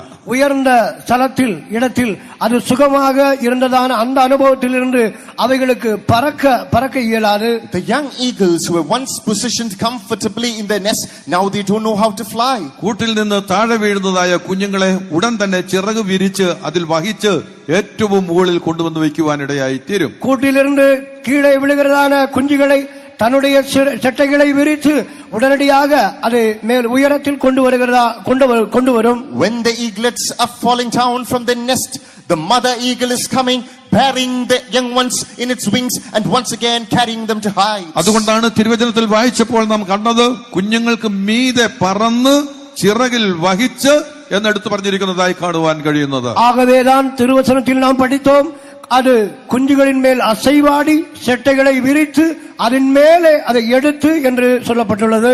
That is why in the word of God we read that the eagle is hovering upon its young ones, then arriving, bearing the eaglets upon its own wings, and then soaring to heights. ഇങ്ങനെയാണ് അതിനെ പറക്ക പഠിപ്പിക്കുവാൻ ഇടയായി തീരുന്നത്. இப்படிதான் அவைகளை பறக்கும்படியாக பயிற்சி கொடுக்கிறது. This is how the eaglets are trained to fly. ഉയർന്ന സ്ഥലത്തു നിന്ന് കൊത്തി അതിനെ താഴെ ഇടും. உயர்ந்ததான இடத்திலிருந்து அவைகளை கொத்தி கீழே போட்டுவிடும். With its beak it's pricked and cast down. അത് പറന്ന് പറന്ന് താഴോട്ടൊക്കെ പോകുന്ന സന്ദർഭത്തില് அது பறந்து பறந்து அப்படி கீழாக செல்லும் போது as it flutters only to go down and down, തള്ളക്കഴുകൻ കീഴെ വന്ന് ചിറകിൽ വഹിച്ച് വീണ്ടും അതിനെ മുകളിൽ കൊണ്ടുപോകും. தாய்க்கழுகு கீழே வந்து அதன் செட்டைகளை விரித்து அதை மேலாக உயரத்துக்கு கொண்டு செல்லும். the mother eagle is coming beneath the young ones, once again carrying it upon its own wings and flying to heights. പാട്ടുകാരൻ പാടുന്ന സന്ദർഭത്തിൽ ഇപ്രകാരം പാടുന്നുണ്ട്. பாடலாசிரியர் பாடும்போது இப்படியாக பாடுகிறார். And the singer sings so. പറക്കശീലം വരുത്തൻ മക്കളെ കഴുകൻ തൻ പുരാ മറിച്ചു വീണ്ടും കനിവ് കൊണ്ടതിൽ. പറക്കശീലം വരുത്തൻ മക്കളെ കഴുകൻ തൻ പുരാ മറിച്ചു വീണ്ടും കനിവ് കൊണ്ടതിൽ. പറന്നു താഴെ പതിച്ചം തോന്നി പിടച്ചു വീഴാൻ തുടങ്ങുന്നേരം. പറന്നു താഴെ പതിച്ചം തോന്നി പിടച്ചു വീഴാൻ തുടങ്ങുന്നേരം. പറന്നു താണിട്ടതിനെ ചിറകിൽ വഹിച്ചു വീണ്ടും നടത്തും തള്ളയും. ദൈവത്തിന് സ്തോത്രം. ஆண்டவருக்கு ஸ்தோத்திரம். Praise be to the Lord. നമ്മുടെ പാട്ട് പുസ്തകത്തിൽ ഉള്ള പാട്ടല്ല അത്. நம்முடைய பாடல் புத்தகத்தில் இருக்கிறதான பாடல் அல்ல அது. This song is not found in our hymn book. എങ്കിലും അതിന്റെ അർത്ഥം നാം വീക്ഷിക്കുമ്പോൾ എത്ര ആനന്ദകരമായിരിക്കുന്നതായ അവസ്ഥയിൽ പാട്ടുകാരൻ എടുത്തു പറഞ്ഞിരിക്കുകയാണ്. ஆனாலும் அதன் பொருளை நாம் புரியும் போது எத்தனை பொருள்பூர்வமாக பாடலாசிரியர் அதை எடுத்து இயம்புகிறார். But when we try to comprehend its meaning in a profound manner, the singer is singing those lines. പറന്ന് താഴെ പതിച്ചു തോന്നി പിടച്ചു വീഴാൻ തുടങ്ങുന്നേരം പറന്ന് താണിട്ട് അതിനെ ചിറകിൽ വഹിച്ചു വീണ്ടും നടത്തുന്നതിന്റെ തള്ളയും എന്നെടുത്ത് പറയുകയാണ്. பறந்து செல்லும் போது கீழே விழும்போது துடிதுடித்து போகும்போது தாய்க்கழுகு அதன் சட்டைகளை விரித்து மீண்டுமாக மறுபடியும் உயரத்துக்கு கொண்டு செல்லும் என்று அதிலே பாடலில் சொல்லப்பட்டுள்ளது. When it flies and it flutters, it is about to land in the ground. When it feels like it's about to land at the ground, then the mother eagle is coming, bearing it upon its wings and again carrying it to high. അങ്ങനെയെങ്കിൽ സർവശക്തനായ ദൈവം തന്റെ ചിറകിൽ നമ്മെ ഓരോരുത്തരും വഹിച്ച് താഴെ പോകുവാൻ അനുവദിക്കാതെ അത്ഭുതകരമായ അനുഭവത്തിൽ നടത്തുന്ന നല്ലൊരു പിതാവായി നമ്മുടെ ദൈവം നമ്മോട് കൂടെ ഉണ്ട്. அப்படியானால் அந்த தாய்க்கழுகை போன்றதான சர்வ வல்லமையுள்ளதான தேவன் நாம் கீழே போக விழுந்து விடாமல் தன்னுடைய செட்டைகளை விரித்து உயர்ந்து கொண்டு போய் விடுகிறவராய் அவர் சர்வ வல்லமையுள்ளவராய் கிரியை செய்கிறவராய் இருக்கிறார். If so, there is an almighty God. When we feel like we flutter and we are falling down, the almighty God is coming to our aid. He's bearing us upon his wings, once again carrying us to high. അന്യ ദൈവങ്ങൾ ഒന്നും അവരോട് കൂടെ ഉണ്ടായിരുന്നില്ല. സർവശക്തനായ ദൈവം തന്നെ അവരെ നടത്തുവാനിടയായി തീർന്നു. அந்நிய தேவர்கள் அவரோடு கூட இருந்ததில்லை. சர்வ வல்லமையுள்ளதான தேவன் தாமே நடத்தினார். No strange gods were with them. The almighty God himself led them. അങ്ങനെയെങ്കിൽ ആ സർവശക്തനായ ദൈവത്തെ പൂർണ്ണ ഹൃദയത്തോടും പൂർണ്ണ മനസ്സോടും പൂർണ്ണ ശക്തിയോടും കൂടെ സ്നേഹിച്ച് സേവിച്ച് തന്റെ ആലോചന പ്രകാരം നിരന്തരം നാം മുൻപോട്ട് പോകുന്നവരായി തീരണം. அப்படியானால் அந்த சர்வ வல்லமையுள்ளதான தேவனை முழு மனதோடு அன்பு கூர்ந்து முழு மனதோடு சேவித்து முழு மனதோடு தொடர்ந்து நாம் முன்னேறி செல்ல வேண்டியது அவசியமாக இருக்கிறது அவருடைய ஆலோசனைப்படி. If so, with our whole minds, with our whole power, with our whole mind, we must follow the commandments of that God. നാം ആദ്യം വായിച്ചതായ വേദഭാഗത്തേക്ക് നമുക്ക് മടങ്ങി വരാം. நாம் முதலாவது வாசித்ததான அந்த வேத பகுதிக்கு நேராக திரும்பி வருவோம். Let's return to the key verse. ഇസ്രായേലിന്റെ ദൈവമായ യഹോവയുടെ ചിറകിൻ കീഴെ ആശ്രയിച്ചു വന്നിരിക്കുന്ന നിനക്ക് അവൻ പൂർണ്ണ പ്രതിഫലം നൽകുമാറാകട്ടെ. இஸ்ரவேலின் தேவனாகிய அவருக்கு கீழாக அவரின் சட்டைகளுக்கு கீழாக அடைக்கலமாக வந்த உனக்கு அவராலே நிறைவான பலன் கிடைப்பதாக. Lord, recompense thy work and a full reward be given thee of the Lord God of Israel, under whose wings thou art come to trust. സർവശക്തനായ ദൈവത്തിൽ ആശ്രയിച്ച് വന്നു ചേരുന്നതായ ഒരുവനെയും അവൻ കൈവിടുന്ന ദൈവമല്ല. சர்வபலமுள்ளதான தேவனை நோக்கி நம்பி வந்திருக்கிற ஒரு மனிதனையும் அவர் கைவிடுகிறதில்லை. The Almighty God will never abandon a single individual who approaches him seeking his face. ആശ്രയിക്കുന്നതിലും വിശ്രമിക്കുന്നതിലും നമ്മുടെ ബലം എന്ന് കാണുവാനിടയായി തീരുന്നുണ്ട്. நம்பிக்கையும் அடைக்கலமாய் இருக்கிறது, நம்முடைய பலமாய் இருக்கிறது என்று பார்க்கிறோம். We read that our strength is trusting in him and having faith in him. യഹോവയിൽ ആശ്രയിച്ചു വരുന്നതായ ഓരോരുത്തരും കുലുങ്ങാതെ നിൽക്കുന്ന സിയോൻ പർവ്വതം പോലെ ധൈര്യത്തോടെ നിൽപ്പാണ്ടക്കോണം ഇടയായി തീരുമെന്ന് ദൈവവചനം വ്യക്തമായി നമ്മെ പഠിപ്പിക്കുകയാണ്. தேவனுடைய வசனம் நம்மை திட்டமாக போதிக்கிறது. சர்வவல்லமையுள்ளதான தேவனை நம்பி இருக்கிற ஒவ்வொரு மனிதனும் அசையாமல் நிலைத்திருக்கும் சீயோன் பர்வதத்தை போல இருப்பான் என்று. The word of God clearly teaches us that a person who trusts in the Lord God of Israel shall be like an unshakable mountain. അതെ, പരീക്ഷകൾ വന്നു ചേരാം, പരിശോധനകൾ വന്നു ചേരാം, എങ്കിലും ഇതിന്റെ നടുവിൽ തളർന്നു പോകാതെ ധൈര്യത്തോടെ നിലനിൽപ്പാണ്ടക്കോണം കഴിവുള്ള സഹായിക്കുന്ന ഒരു ദൈവം നമുക്ക് മുൻപിൽ ഉണ്ട്. ஒருவேளை பரீட்சைகள் நேரிடலாம், சோதனைகள் நமக்கு நேராக வரலாம், ஆனாலும் அதன் நடுவில் சர்வவல்லமையுள்ளதான தேவன் உதவி செய்கிறவராக இருக்கிறார். Trials may come, temptations may knock, but there is an Almighty God who is in the midst of all those trials, preserving us lest we fall. അതുകൊണ്ടാണ് യിരെമ്യാ പ്രവചനം 17-ാം അധ്യായത്തിൽ നാം വായിക്കുന്നതായ സന്ദർഭത്തിൽ ഇപ്രകാരം എടുത്തു പറഞ്ഞിരിക്കുന്നതായി കാണുവാനിടയായി തീരുന്നു. ஆகவேதான் எரேமியா தீர்க்கதரிசன புத்தகம் 17-ஆம் அதிகாரத்தில் இப்படியாக எடுத்து சொல்லப்பட்டுள்ளது. That is why in the book of Jeremiah chapter 17 it is highlighted so. യഹോവയിൽ ആശ്രയിക്കുകയും യഹോവ തന്നെ ആശ്രയമായിരിക്കുകയും ചെയ്യുന്ന മനുഷ്യൻ ഭാഗ്യവാൻ എന്ന് പറയുകയാണ്. கர்த்தரை நம்புகிறவனும் கர்த்தரை மாத்திரமே நம்பிக்கையாய் வைத்திருக்கிற மனுஷனும் பாக்கியவான் என்று சொல்லப்பட்டுள்ளது. Blessed is the man that trusted in the Lord and whose hope the Lord is. അവൻ വെള്ളത്തിനരികെ നട്ടിരിക്കുന്നതും ആറ്റരികെ വേരൂന്നിരിക്കുന്നതുമായ വൃക്ഷം പോലെയാവും. அவன் தண்ணீர் அண்டையில் நாட்டப்பட்டதும் கால்வாய் ஓரமாய் தன் வேர்களை விடுகிறதுமாய் இருப்பான். He shall be as a tree planted by the waters and that spreadeth out her roots by the river. ഉഷ്ണം തട്ടുമ്പോൾ അത് പേടിക്കുകയില്ല, உஷ்ணம் காணாமல் இருப்பான், பயப்பட மாட்டான். And shall not see when heat cometh. അത് വാട്ടം തട്ടാതെ എല്ലാ കാലത്തും അത് ഫലം കായ്ച്ചുകൊണ്ടിരിക്കുമെന്ന് എടുത്തു പറയുകയാണ്. அது வறட்சி இல்லாமல் இலை பச்சையாய் இருக்கிறதான அனுபவத்தை போல இருக்கும். Shall not be careful in the year of drought, neither shall cease from yielding fruit. യഹോവയുടെ ചിറകിൻ കീഴിൽ ആശ്രയിച്ചു വന്നിരിക്കുന്ന സർവശക്തനായ ദൈവം തന്നെ നിനക്ക് പൂർണ്ണ പ്രതിഫലം നൽകുമാറാകട്ടെ.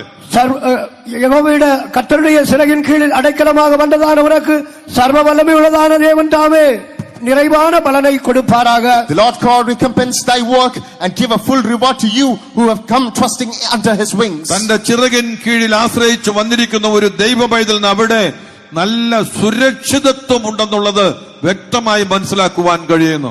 அந்த செட்டைகளின் கீழ் நம்பி அடைக்கலமாக வந்திருக்கிற ஒவ்வொருவருக்கும் அந்த செட்டைகளின் கீழ் நன்றான பாதுகாப்பு இருக்கிறது. There is absolute safety guaranteed for a child of God who trusts the wings of the Lord. 17-ാം സങ്കീർത്തനത്തിന്റെ 9-ാം വാക്യത്തിലേക്ക് നാം കടന്നു വരുമ്പോൾ சங்கீதம் 17-வது சங்கீதம் 9-ஆம் வசனத்துக்கு திரும்பி வரும்போது സങ്കീർത്തനക്കാരനായ ദാവീദ് മുഖാന്തരമായി ഇപ്രകാരം വിളിച്ചു പറയുന്നതായി പഠിപ്പാൻ കഴിയുന്നുണ്ട്. 17-9 17ஆம் சங்கீதம் தாவீது முகாந்தரமாக 9ஆம் வசனத்தில் இப்படியாக சொல்லப்படுகிறது. In Psalm 17 the 9th verse, through godly David it said so. എന്നെ ചുറ്റിവളയുന്ന പ്രാണശത്രുക്കളും എന്നെ പിടിക്കാതെ വണ്ണം നിന്റെ ചിറകിന്റെ നിഴലിൽ എന്നെ മറച്ചുകൊള്ളണമേ എന്ന് പറയുകയാണ്. என்னை ஒடுக்குகிற துன்மார்க்கருக்கும் என்னை சூழ்ந்து கொள்கிற பிராண பகைஞருக்கும் மறைவாக உம்முடைய செட்டைகளின் நிழலிலே என்னை காப்பாற்றும். From the wicked that oppress me, from my deadly enemies who compass me about, preserve me, Lord. അതെ, തന്റെ ചിറകിൻ കീഴിൽ മറച്ചുകൊള്ളണമേ എന്ന് എടുത്ത് താൻ ആഗ്രഹിക്കുന്നതായി പറഞ്ഞിരിക്കുന്നതായി പഠിപ്പാൻ കഴിയുകയാണ്. உம்முடைய செட்டைகளின் கீழிலே என்னை காப்பாற்றும் என்று தான் தன்னுடைய விருப்பத்தை அங்கே சொல்லுகிறதாக எடுத்து தெளிவாக சொல்லப்பட்டுள்ளது. He is conveying his desire, O Lord, cover me under thy wings. കർത്താവായ യേശുക്രിസ്തു ഒരു മഹാപുരോഹിതനെ പോലെ നിന്നുകൊണ്ട് പ്രാർത്ഥിക്കുന്ന സന്ദർഭത്തിൽ ഇപ്രകാരം പിതാവിനോട് വിളിച്ചു പറയുന്നുണ്ട്. கர்த்தராகிய இயேசு கிறிஸ்து ஒரு மகா பிரதான ஆசாரியனாய் நின்று ஜெபிக்கும் போது இப்படியாக சொல்லுகிறார். Lord Jesus Christ, being in the form of a high priest, he is praying unto the Father. So യോഹന്നാൻ എഴുതിയ സുവിശേഷം 17-ാം അധ്യായം അതിന്റെ 11-ാം വാക്യത്തിൽ നാം പരിശോധിക്കുമ്പോൾ யோவான் எழுதினதான சுவிசேஷம் 17ஆம் அதிகாரம் அதன் 11ஆம் வசனத்தை நாம் ஆராயும் போது, when we go through John's Gospel chapter 17 the 11th verse, ഇനി ഞാൻ ലോകത്തിൽ ഇരിക്കുന്നില്ല, ഇവരോ ലോകത്തിൽ ഇരിക്കുന്നു എന്നെടുത്ത് പറയുകയാണ്. நான் இனி உலகத்தில் இரேன், இவர்களோ உலகத்தில் இருக்கிறார்கள் என்று எடுத்து சொல்லப்பட்டுள்ளது. And now I am no more in the world, but these are in the world. ഞാൻ നിന്റെ അടുക്കൽ വരുന്നു, நான் உம்மிடத்திற்கு வருகிறேன். And I come to thee. ആകയാൽ നീ തന്നിരിക്കുന്ന നിന്റെ നാമത്തിൽ അവരെ കാത്തുകൊള്ളണമേ എന്ന് പറഞ്ഞ് പ്രാർത്ഥിക്കുന്നതായി കാണുവാൻ ഇടയായി തീരുന്നുണ്ട്. ஆனபடியினால் நீர் எனக்கு தந்திருக்கிறவர்களை நீர் உம்முடைய நாமத்தில் பாதுகாத்துக் கொள்ள வேண்டும் என்று எடுத்து சொல்லப்பட்டுள்ளது. Therefore keep through thine own name those whom thou hast given me. സർവശക്തനായ ദൈവത്താൽ ഓരോരുത്തരും കാക്കപ്പെടേണ്ടത് ഏറ്റവും ആവശ്യമാണ്. சர்வவல்லமையுள்ளதான தேவனால் ஒவ்வொருவரும் பாதுகாக்கப்பட வேண்டியது அவசியமாயிருக்கிறது.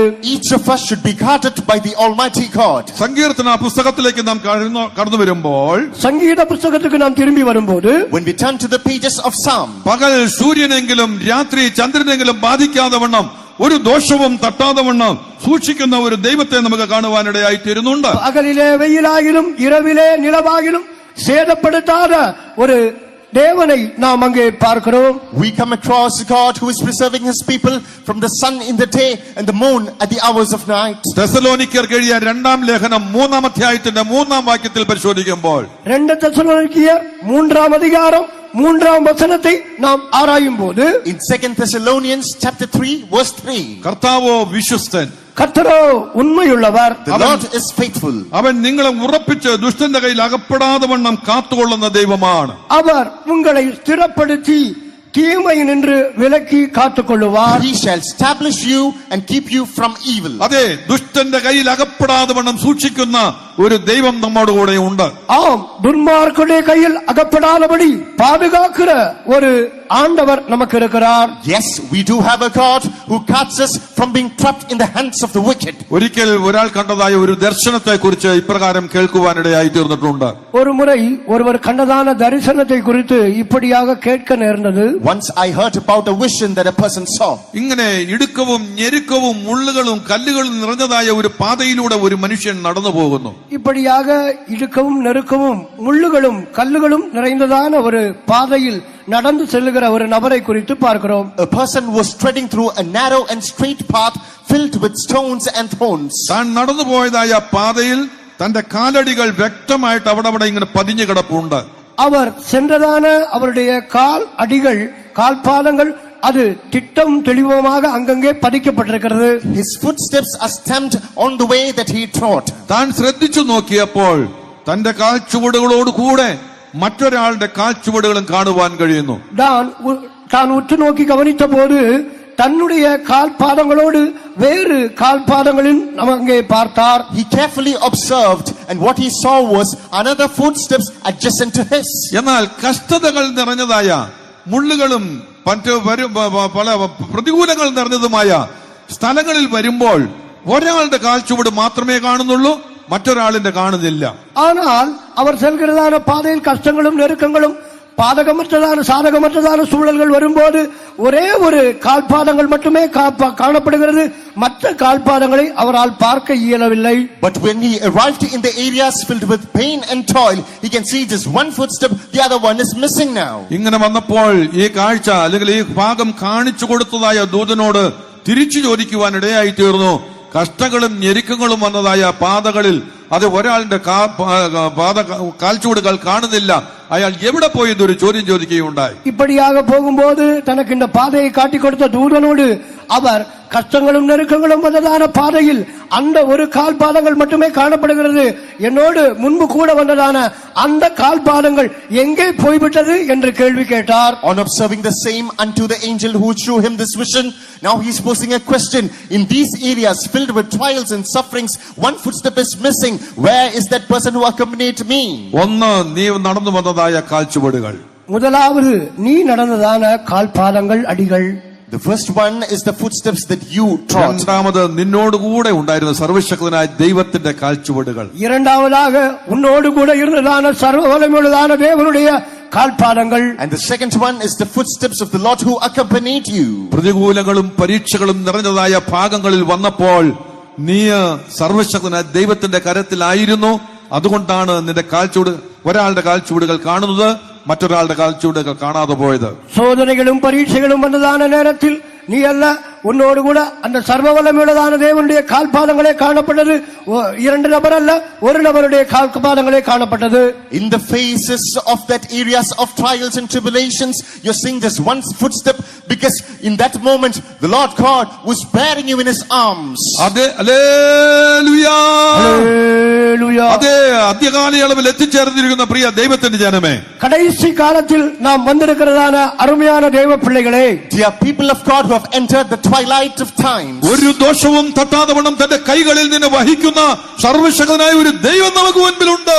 ஒரு தீங்கும் நமக்கு நேரிடாமல் நம்மை பாதுகாக்கிற கரங்கள், சர்வ வல்லமையுள்ள தேவனின் கரங்கள் நமக்கு இருக்கிறது. yes, there is an almighty God who bears us in his arms, that we are not affected by any harm. അതെ, ഒരു ദോഷവും തട്ടാതെ വണ്ണം അവന്റെ കരങ്ങളിൽ അവൻ വഹിക്കുന്ന ദൈവമാണ്. ஒரு தீங்கும் நமக்கு சம்பவிக்காமல் அவருடைய கரங்களில் நம்மை சுமந்து பாதுகாக்கிற ஒரு தேவன், சர்வ வல்லமை உள்ளவர். He is an almighty God who bears us in his arms, lest we are touched by any ആ harm. ദൈവത്തിന് മഹത്വം കൊടുത്തുകൊണ്ട് ശബ്ദം ഉയർത്തി ഒരു ഹല്ലേലൂയ വീണ്ടും പറഞ്ഞാട്ടെ. Hallelujah. ഹല്ലേലൂയ. ஹல்லேலூயா. ആ ദൈവം ഇന്നും നമ്മെ സൂക്ഷിക്കുന്ന ദൈവം. அந்த ஆண்டவர் இன்றைக்கும் நம்மை பாதுகாக்கிற ஆண்டவர். Even today, that God, he preserves us. അവന്റെ ചിറകിൻ കീഴിൽ സുരക്ഷിതത്വം ഉണ്ട്. அவருடைய சிறகின் கீழில் பாதுகாப்பு உண்டு. And there is safety promised under his wings. ദൈവനാമത്തിന് മഹത്വം. ஆண்டவருடைய நாமம் மகிமைப்படுவதாக. Praise be to the Lord. അവൻ ദൈവത്തിന്റെ ചിറകിൻ കീഴിൽ ആശ്രയിച്ചു വരുന്ന ഒരു ദൈവ പൈതലിന്, தேவனுடைய சிறகின் கீழ் அடைக்கலமாக வருகிறதான ஒரு தேவ பிள்ளைக்கு, For a child of God who trusts the wings of the Lord, ദൈവത്തിന്റെ ദയ അവനെ ചുറ്റിക്കൊള്ളുവാൻ തക്കോണം ഇടയായി തീരും. தேவனுடைய தயவு அவனை சூழ்ந்து கொள்ளும். the kindness of God will encompass him. 36 സങ്കീർത്തനത്തിന്റെ 7 വാക്യത്തിൽ നമ്മൾ ശോധിക്കുമ്പോൾ, 36வது சங்கீதம் அதன் 7ஆம் வசனத்தை ஆராயும் போது, In Psalm 36, the 7th verse, 36:7, ദൈവമേ, നിന്റെ ദയ എത്ര വിലയേറിയത്! മനുഷ്യപുത്രന്മാർ നിന്റെ ചിറകിൻ നിഴലിൽ ശരണം പ്രാപിക്കുന്നു. ദൈവനാമത്തിന് മഹത്വം. ஆண்டவருடைய நாமம் மகிமைப்படுவதாக. glory be to the name of God. മനുഷ്യപുത്രന്മാർ നിന്റെ ചിറകിൻ നിഴലിൽ ശരണം പ്രാപിക്കുന്നു. மனுபுத்திரர்கள் உம்முடைய செட்டைகளின் நிழலில் வந்தடைகிறார்கள். The children of men put their trust under the shadow of thy wings. അങ്ങനെ ചിറകിൻ നിഴലിൽ ശരണം പ്രാപിക്കുന്ന ദൈവ പൈതലിനെ അവന്റെ ദയ ചുറ്റിക്കൊള്ളുമെന്നുള്ളത് വ്യക്തമായി നമുക്ക് മനസ്സിലാക്കുവാൻ കഴിയുകയാണ്. அப்படிப்பட்டதான செட்டைகளின் கீழே நாம் அடைக்கலமாக வந்தால் ஒரு தேவ பிள்ளைகளுக்கு அதற்கு ஏற்றதான நிறைவான பலன் உண்டு. We can come to understand that a child of God who puts his trust under the wings of the Lord, loving kindness is compassing him. 57 സങ്കീർത്തനത്തിന്റെ പ്രാരംഭ ഭാഗത്തെ പ്രകാരം എടുത്തു പറഞ്ഞിരിക്കുന്നു. 57வது சங்கீதத்தின் ஆரம்ப வரிகளில் இப்படியாக எடுத்து சொல்லப்பட்டுள்ளது. The first portion of Psalm 57, it is said so. അതെ, ഈ ആപത്തുകൾ ഒഴിഞ്ഞു പോകുവോളം ഞാൻ നിന്റെ ചിറകിൻ നിഴലിൽ ശരണം പ്രാപിക്കുന്നു എന്നെടുത്ത് പറയുകയാണ്. ஆம், இந்த விக்கிரங்கள் கடந்து போகும் மட்டும் உமது செட்டைகளில் நிழலிலே வந்து அடைவேன். In the shadow of thy wings will I make refuge until these calamities be overpassed. ദാവീദിനെ കൊന്നുകളയുവാൻ തക്കവണ്ണം ശൗൽ ഒരു പക്ഷിയെ വേട്ടയാടുന്നത് പോലെ ഇങ്ങനെ വേട്ടയാടി പുറകെ നടക്കുകയാണ്. சவுல் தாவீதை கொன்று போடும்படியாக வேட்டையாடி கொண்டு வருகிறது, ஒரு பறவையை வேட்டையாடுகிறது போல வேட்டையாடி கொண்டு வருகிறதான நேரத்தில், Just like how a bird is hunted down, now Saul is pursuing David to finish him off. തന്റെ മുൻപിൽ നിന്ന് രക്ഷപ്പെട്ട് ഓടിപ്പോയ കാലത്ത് താൻ ഇപ്രകാരം വിളിച്ചു പറയുകയാണ് ചെയ്യുന്നത്. அவருக்கு முன்பாக தப்பி ஓடின போது தான் எடுத்து சொல்லுகிறதான ஒரு அனுபவம் தான். During the days in which he escaped from Saul, he is saying so. ദൈവമേ, എന്നോട് കൃപയുണ്ടാകണമേ. ஆண்டவரே, எனக்கு இரங்கும். Be merciful unto me, O God. ഞാൻ നിന്നെ ശരണം പ്രാപിക്കുന്നു. അത് ഈ ആപത്തുകൾ ഒഴിഞ്ഞു പോകുവോളം ഞാൻ നിന്റെ ചിറകിൻ നിഴലിൽ ശരണം പ്രാപിക്കുന്നു എന്നെടുത്ത് പറയുകയാണ്. நான் உம்மை அண்டிக் கொள்ளுகிறேன், இந்த விக்கிரங்கள் கடந்து போகும் மட்டும் உம்முடைய செட்டைகளின் நிழலிலே வந்து அடைகிறேன். For my soul trusted in thee, yeah, in the shadow of thy wings will I make refuge until these calamities be നിന്റെ overpassed. ചിറകിൻ മറവിൽ ശരണം പ്രാപിക്കുന്ന ദൈവത്തിന്റെ ജനത്തെ ദൈവം സൂക്ഷിക്കുന്നതായി പഠിപ്പാൻ കഴിയുന്നു. தன்னுடைய சிறகின் கீழில் அடைக்கலமாக வருகிறதான தன்னுடைய ஜனத்துக்கு ஆண்டவர் பாதுகாப்பை அளிக்கிறார். Lord is preserving those people who finds their refuge under the wings of the അങ്ങനെയെങ്കിൽ Lord. സങ്കീർത്തനക്കാരൻ ഇപ്രകാരം വിളിച്ചു പറയുകയാണ് ചെയ്യുന്നത്. ஆகவேதான் சங்கீதக்காரன் இப்படியாக அழைத்து சொல்லுகிறார். Therefore the psalmist proclaims, ഞാൻ നിന്റെ കൂടാരത്തിൽ എന്നേക്കും വസിക്കും, നിന്റെ ചിറകിൻ മറവിൽ ഞാൻ ശരണം പ്രാപിക്കും. நான் உம்முடைய கூடாரத்தில் என்றென்றைக்கும் தங்குவேன், உம்முடைய செட்டைகளின் நிழலிலே வந்தடைவேன். 61 സങ്കീർത്തനത്തിന്റെ 4-ാം വാക്യം. 61 சங்கீதம் 4ஆம் வசனம். in Psalm 61 the 4th verse we read, I will abide in thy tabernacle forever, I will trust in the covert of thy wings. ഞാൻ നിന്റെ കൂടാരത്തിൽ എന്നേക്കും വസിക്കും, നിന്റെ ചിറകിൻ മറവിൽ ഞാൻ ശരണം പ്രാപിക്കും. நான் உம்முடைய கூடாரத்தில் சதா காலமும் தங்குவேன், உமது செட்டைகளின் மறைவிலே வந்தடைவேன். Forever will I abide in thy tabernacle, and in the covert of thy wings will I trust in. നമ്മുടെ ജീവിതകാലം മുഴുവനും ദൈവത്തിന്റെ ചിറകിൻ കീഴിൽ ശരണം പ്രാപിച്ച് ഓരോ നാളും മുൻപോട്ട് പോകാം. நம்முடைய வாழ்க்கை முழுவதும் தேவனுடைய சிறகின் கீழில் அடைக்கலமாக வந்து ஒவ்வொரு நாளும் நாம் முன்னேறுவோம். Throughout the days of our lives, let's trust under the wings of the Lord and lead each day of it.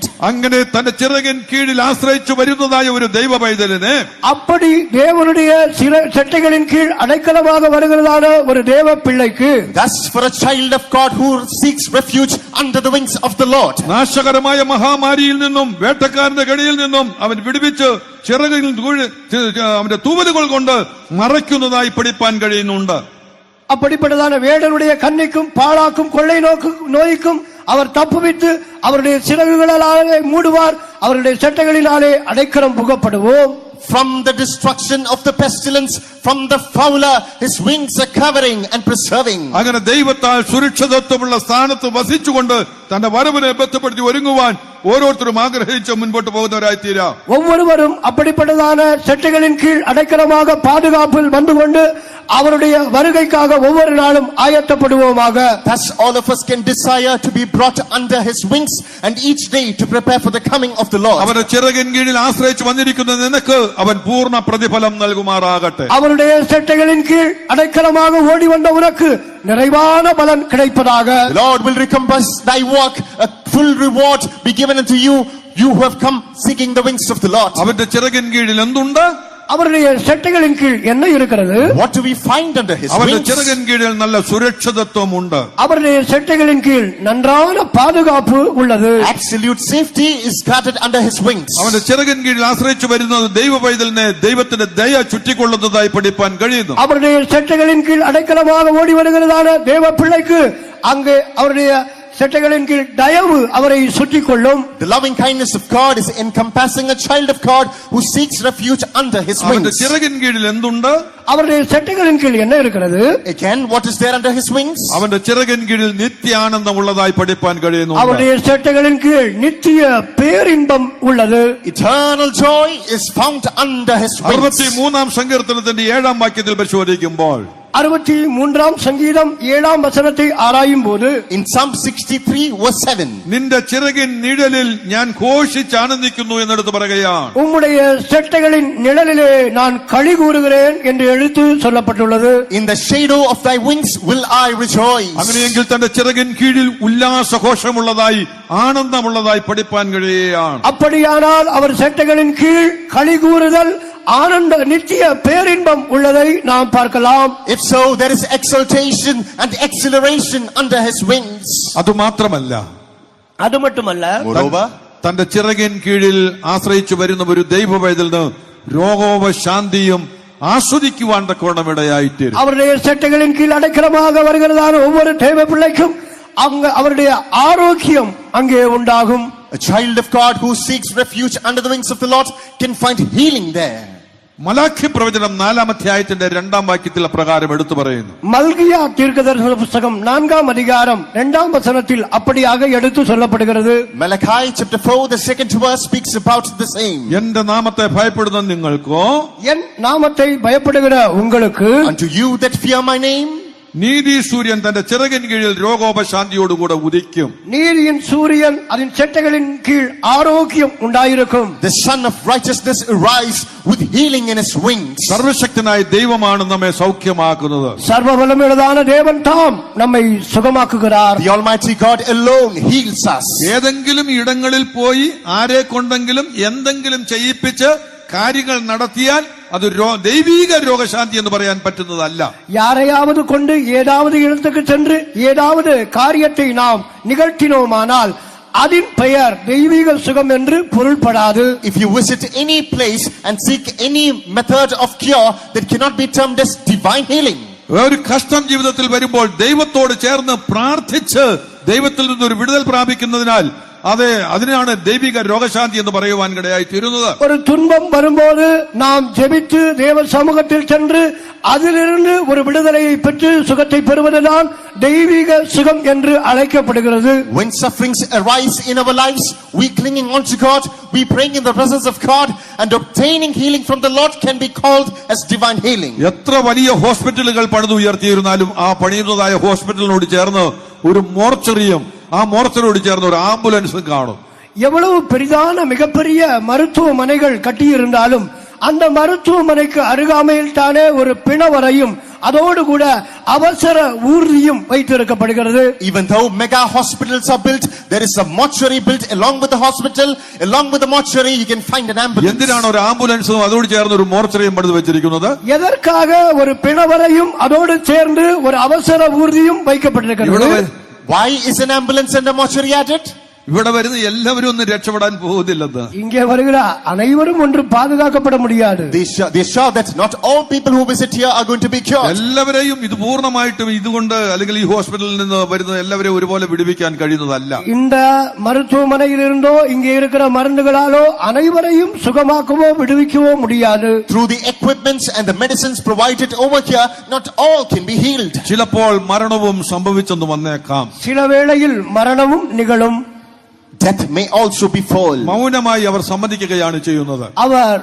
அவர்கள் அதை மௌனமாக ஒத்துக்கொள்ளுகிறார்கள். Passively they accept this എന്നാൽ reality. ഒരു ദൈവപൈതലിനോടുള്ളതായ ബന്ധത്തിൽ തിരുവചനത്തോട് ചേർന്ന് പരിശോധിക്കുമ്പോൾ ஆனால் ஒரு தேவனுடைய பிள்ளையோடு வேத வசனத்தின் அடிப்படையிலாக ஒப்பிடும்போது, But in connection with the child of God, based on the word of God, when we analyze, കർത്താവിന്റെ രഹസ്യവരമെങ്കിൽ തന്നോടുകൂടെ ചേർത്തുകൊള്ളപ്പെടണം എന്ന് ആഗ്രഹിക്കുന്ന ഒരു വ്യക്തിയെ സംബന്ധിച്ചിടത്തോളവും கர்த்தராகிய இயேசுவின் வருகையில் எடுத்துக்கொள்ளப்பட வேண்டும் என்கிறதான ஒரு நபரோடு அதை பொறுத்தவரையில், concerning a child of God who is longing to be raptured at the coming, ഉദ്ധാരണത്തിനുള്ളതായ മാർഗങ്ങൾ പലതുണ്ടെങ്കിലും അതേ അതിനുള്ള മാർഗങ്ങൾ തേടാതെ ദൈവിക സുഖം പൂർണ്ണമായിട്ടും അനുസരിക്കേണ്ടത് ഏറ്റവും ആവശ്യമെന്ന് കാണുവാൻ കഴിയുന്നു. தப்பிக்கொள்ளுகிறதுக்கான பலவிதமான வழிகள் காணப்பட்டாலும் அதை அப்படி செய்யாமல், even though there are different ways of deliverance, not seeking that way and abiding in divine healing is a necessity. ദൈവത്താലുള്ള സൗഖ്യം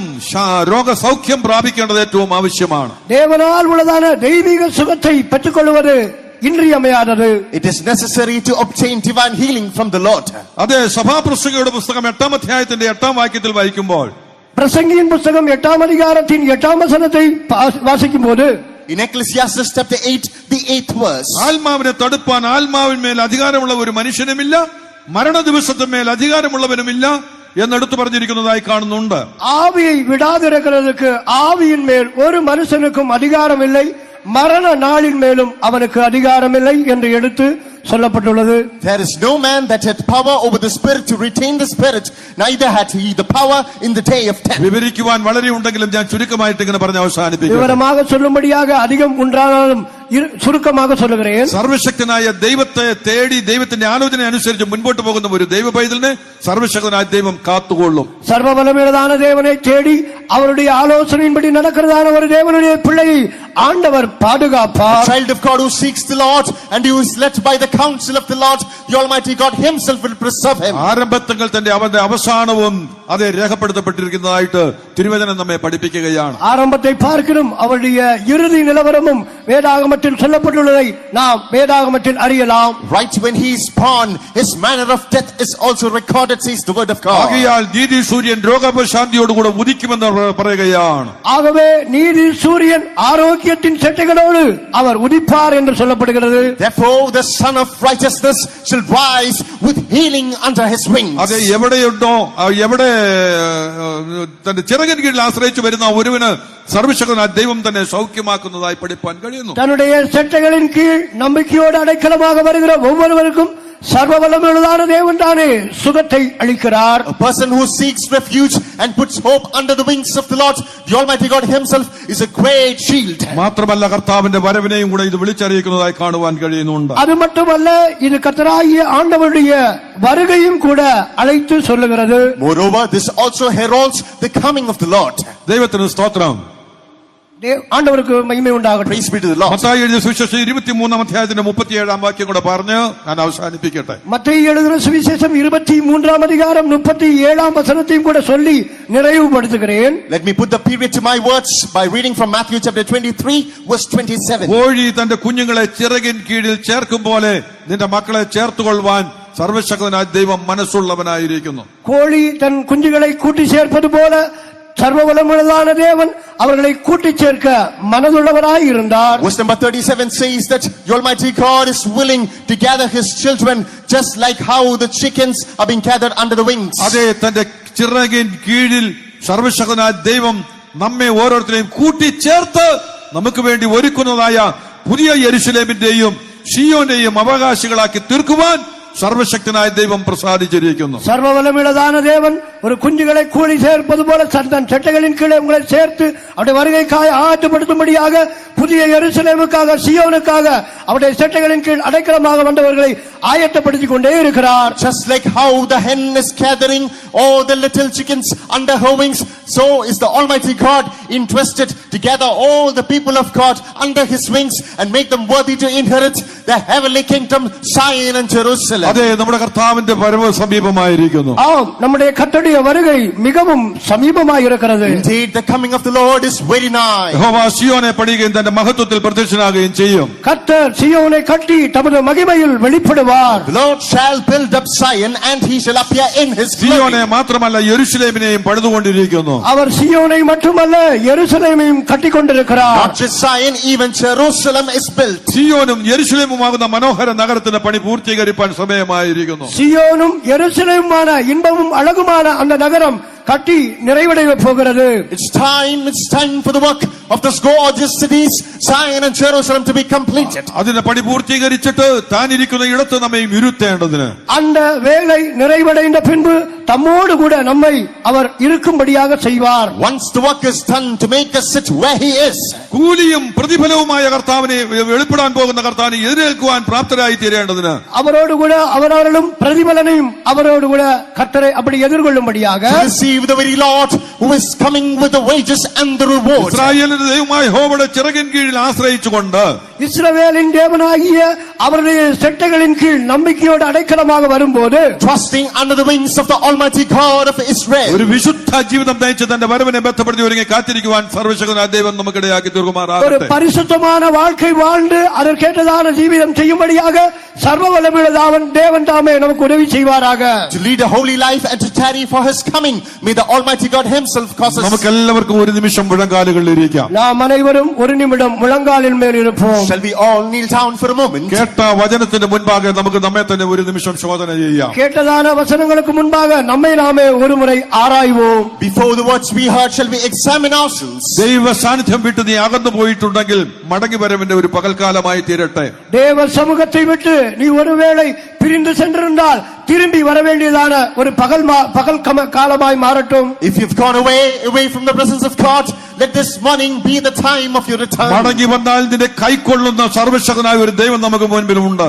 மடங்கி திரும்பி வந்தால் உன்னை ஏற்றுக்கொள்கிறதான ஒரு சர்வ வல்லமையுள்ள தேவன் உனக்கு இருக்கிறார். For there is an Almighty God right before us who is ready to accept us when we make ആ our step back. സർവശക്തനായ ദൈവം കുഞ്ഞുങ്ങളെ ചിറകിന്മേൽ വഹിക്കുന്നത് പോലെ അവൻ കരങ്ങളിൽ നമ്മെ വഹിക്കുന്ന സൂക്ഷിക്കുന്ന ദൈവമായി അവൻ നമ്മോട് കൂടെ ഇരുന്ന് വഴി നടത്തും. அந்த சர்வ வல்லமையுள்ளதான தேவன் குஞ்சுகளை தன்னுடைய சிறகின் கீழில் பாதுகாப்பது போல அவர் சுமப்பது போல உங்களை பாதுகாத்து சுமந்து கொள்ளுவார். Just like how the young ones are carried in the wings, so will the Almighty God guard, preserve and carry us. യഹോവയിൽ ആശ്രയിച്ച് അവനിൽ ആശ്രയിച്ച് വന്നിരുന്ന ഒരു ദൈവവേദലിനെ പരീക്ഷകളാലും പരിശോധനകളാലും തകർന്നു പോകുവാൻ അനുവദിക്കാതെ സൂക്ഷിക്കുന്ന ദൈവമായിട്ട് നമുക്ക് മുൻപിലുണ്ട്.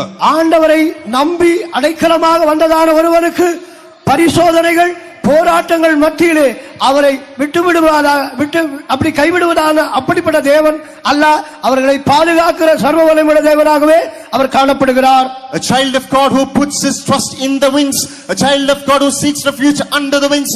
This is a God who is never going to abandon them in the midst of trials and അവന്റെ ചിറകിൻ temptations. കീഴിൽ സുരക്ഷിതത്വമുണ്ട്. அவருடைய செட்டைகளின் கீழ் பாதுகாப்பு உள்ளது. There is safety under his wings. സർവശക്തനായ ദൈവം അവന്റെ ദയ അവനെ ചുറ്റിക്കൊള്ളുന്നതായി പഠിപ്പാൻ കഴിയും. சர்வ வல்லமையுடைய தயவு அவனை சூழ்ந்து கொள்ளும். The loving kindness of that Almighty അവൻ God. നിന്നെ സൗഖ്യമാക്കുന്ന ദൈവമാണ്. அவர் உன்னை சுகமாக்குகிற வல்லவர்.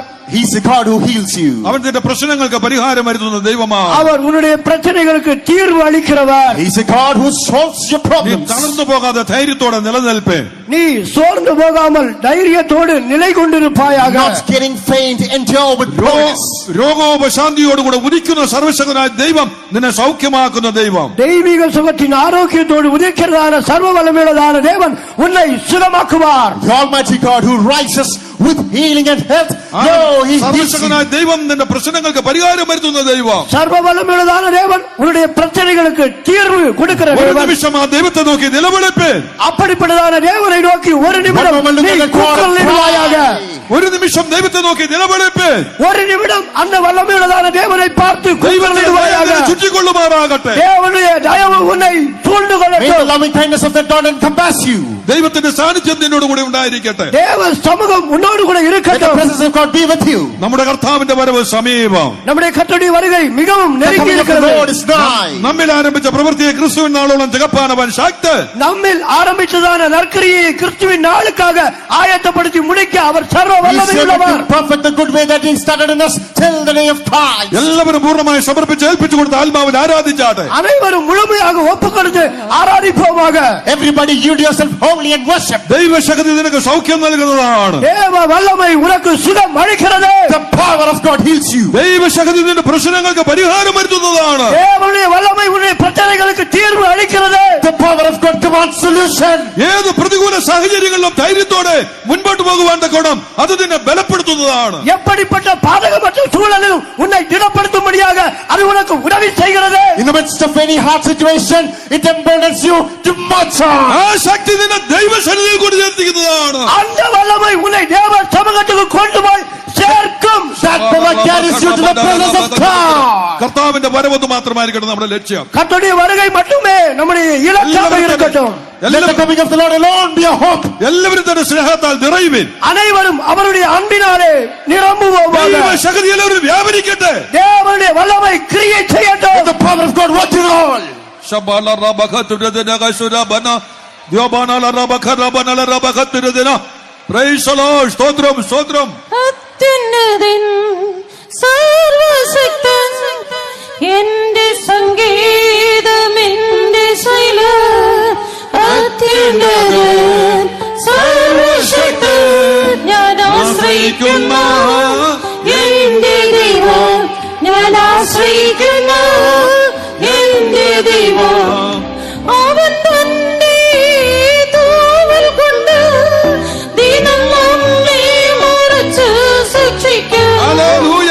അവൻ തന്റെ തൂവൽ കൊണ്ട് ദിനം നമ്മെ മറച്ച് സൂക്ഷിക്കും.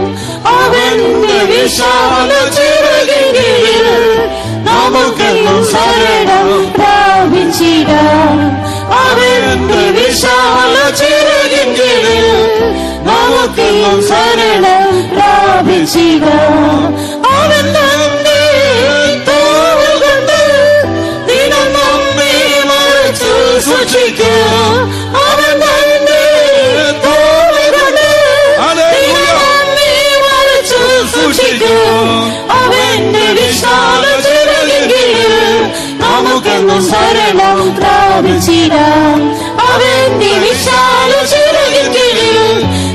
നമുക്കെന്നു ശരണം പ്രാപിച്ചിടാം. അവൻ തന്റെ തൂവൽ കൊണ്ട് നമ്മെ മറച്ചു സൂക്ഷിക്കും.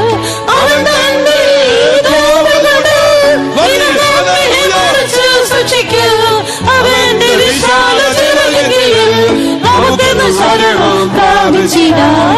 അവന്റെ വിശാല ചിറകിൽ നമുക്കെന്നു ശരണം പ്രാപിച്ചിടാം. അവന്റെ വിശാല ചിറകിൽ നമുക്കെന്നു ശരണം പ്രാപിച്ചിടാം. അവന്റെ വിശാല ചിറകിൽ നമുക്കെന്നു ശരണം പ്രാപിച്ചിടാം. അവന്റെ വിശാല ചിറകിൽ നമുക്കെന്നു ശരണം പ്രാപിച്ചിടാം. അവന്റെ വിശാല ചിറകിൽ നമുക്കെന്നു ശരണം പ്രാപിച്ചിടാം.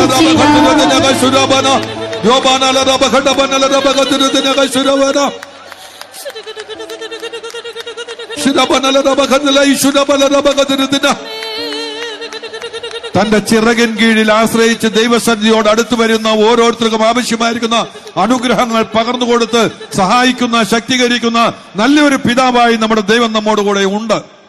എല്ലാവരും പൂർണ്ണമായി സമർപ്പിച്ചു കൊടുത്ത് ആ ഒരു കോറസ് ഒരു പ്രാവശ്യം കൂടെ ഒന്ന് പാടി ആത്മാവിലൊന്ന് ആരാധിച്ച് ദൈവത്തിൽ നിന്നുള്ള സന്തോഷം, ദൈവത്തിൽ നിന്ന് അനുഗ്രഹം പ്രാപിച്ച് പ്രാർത്ഥിച്ച് നമുക്ക് അവസാനിപ്പിക്കാം. ആ കോറസ് നമുക്ക് എല്ലാവർക്കും കൈ തട്ടി ഒരു പ്രാവശ്യം കൂടെ ഒന്ന് ചേർന്ന് പാടാം.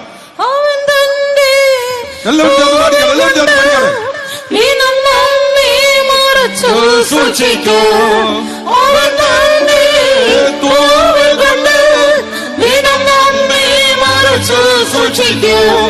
അവന്റെ വിശാല ചിറകിൽ നമുക്കെന്നു ശരണം പ്രാപിച്ചിടാം. അവന്റെ വിശാല ചിറകിൽ നമുക്കെന്നു ശരണം പ്രാപിച്ചിടാം. അവൻ തന്റെ തൂവൽ കൊണ്ട് നമ്മെ മറച്ചു സൂക്ഷിക്കും.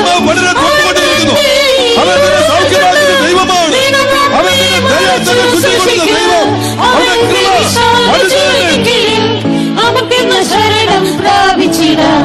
അവന്റെ വിശാല ചിറകിൽ നമുക്കെന്നു ശരണം പ്രാപിച്ചിടാം. അവന്റെ വിശാല ചിറകിൽ നമുക്കെന്നു ശരണം പ്രാപിച്ചിടാം. അവന്റെ വിശാല ചിറകിൽ നമുക്കെന്നു ശരണം പ്രാപിച്ചിടാം. അവന്റെ വിശാല ചിറകിൽ നമുക്കെന്നു ശരണം പ്രാപിച്ചിടാം.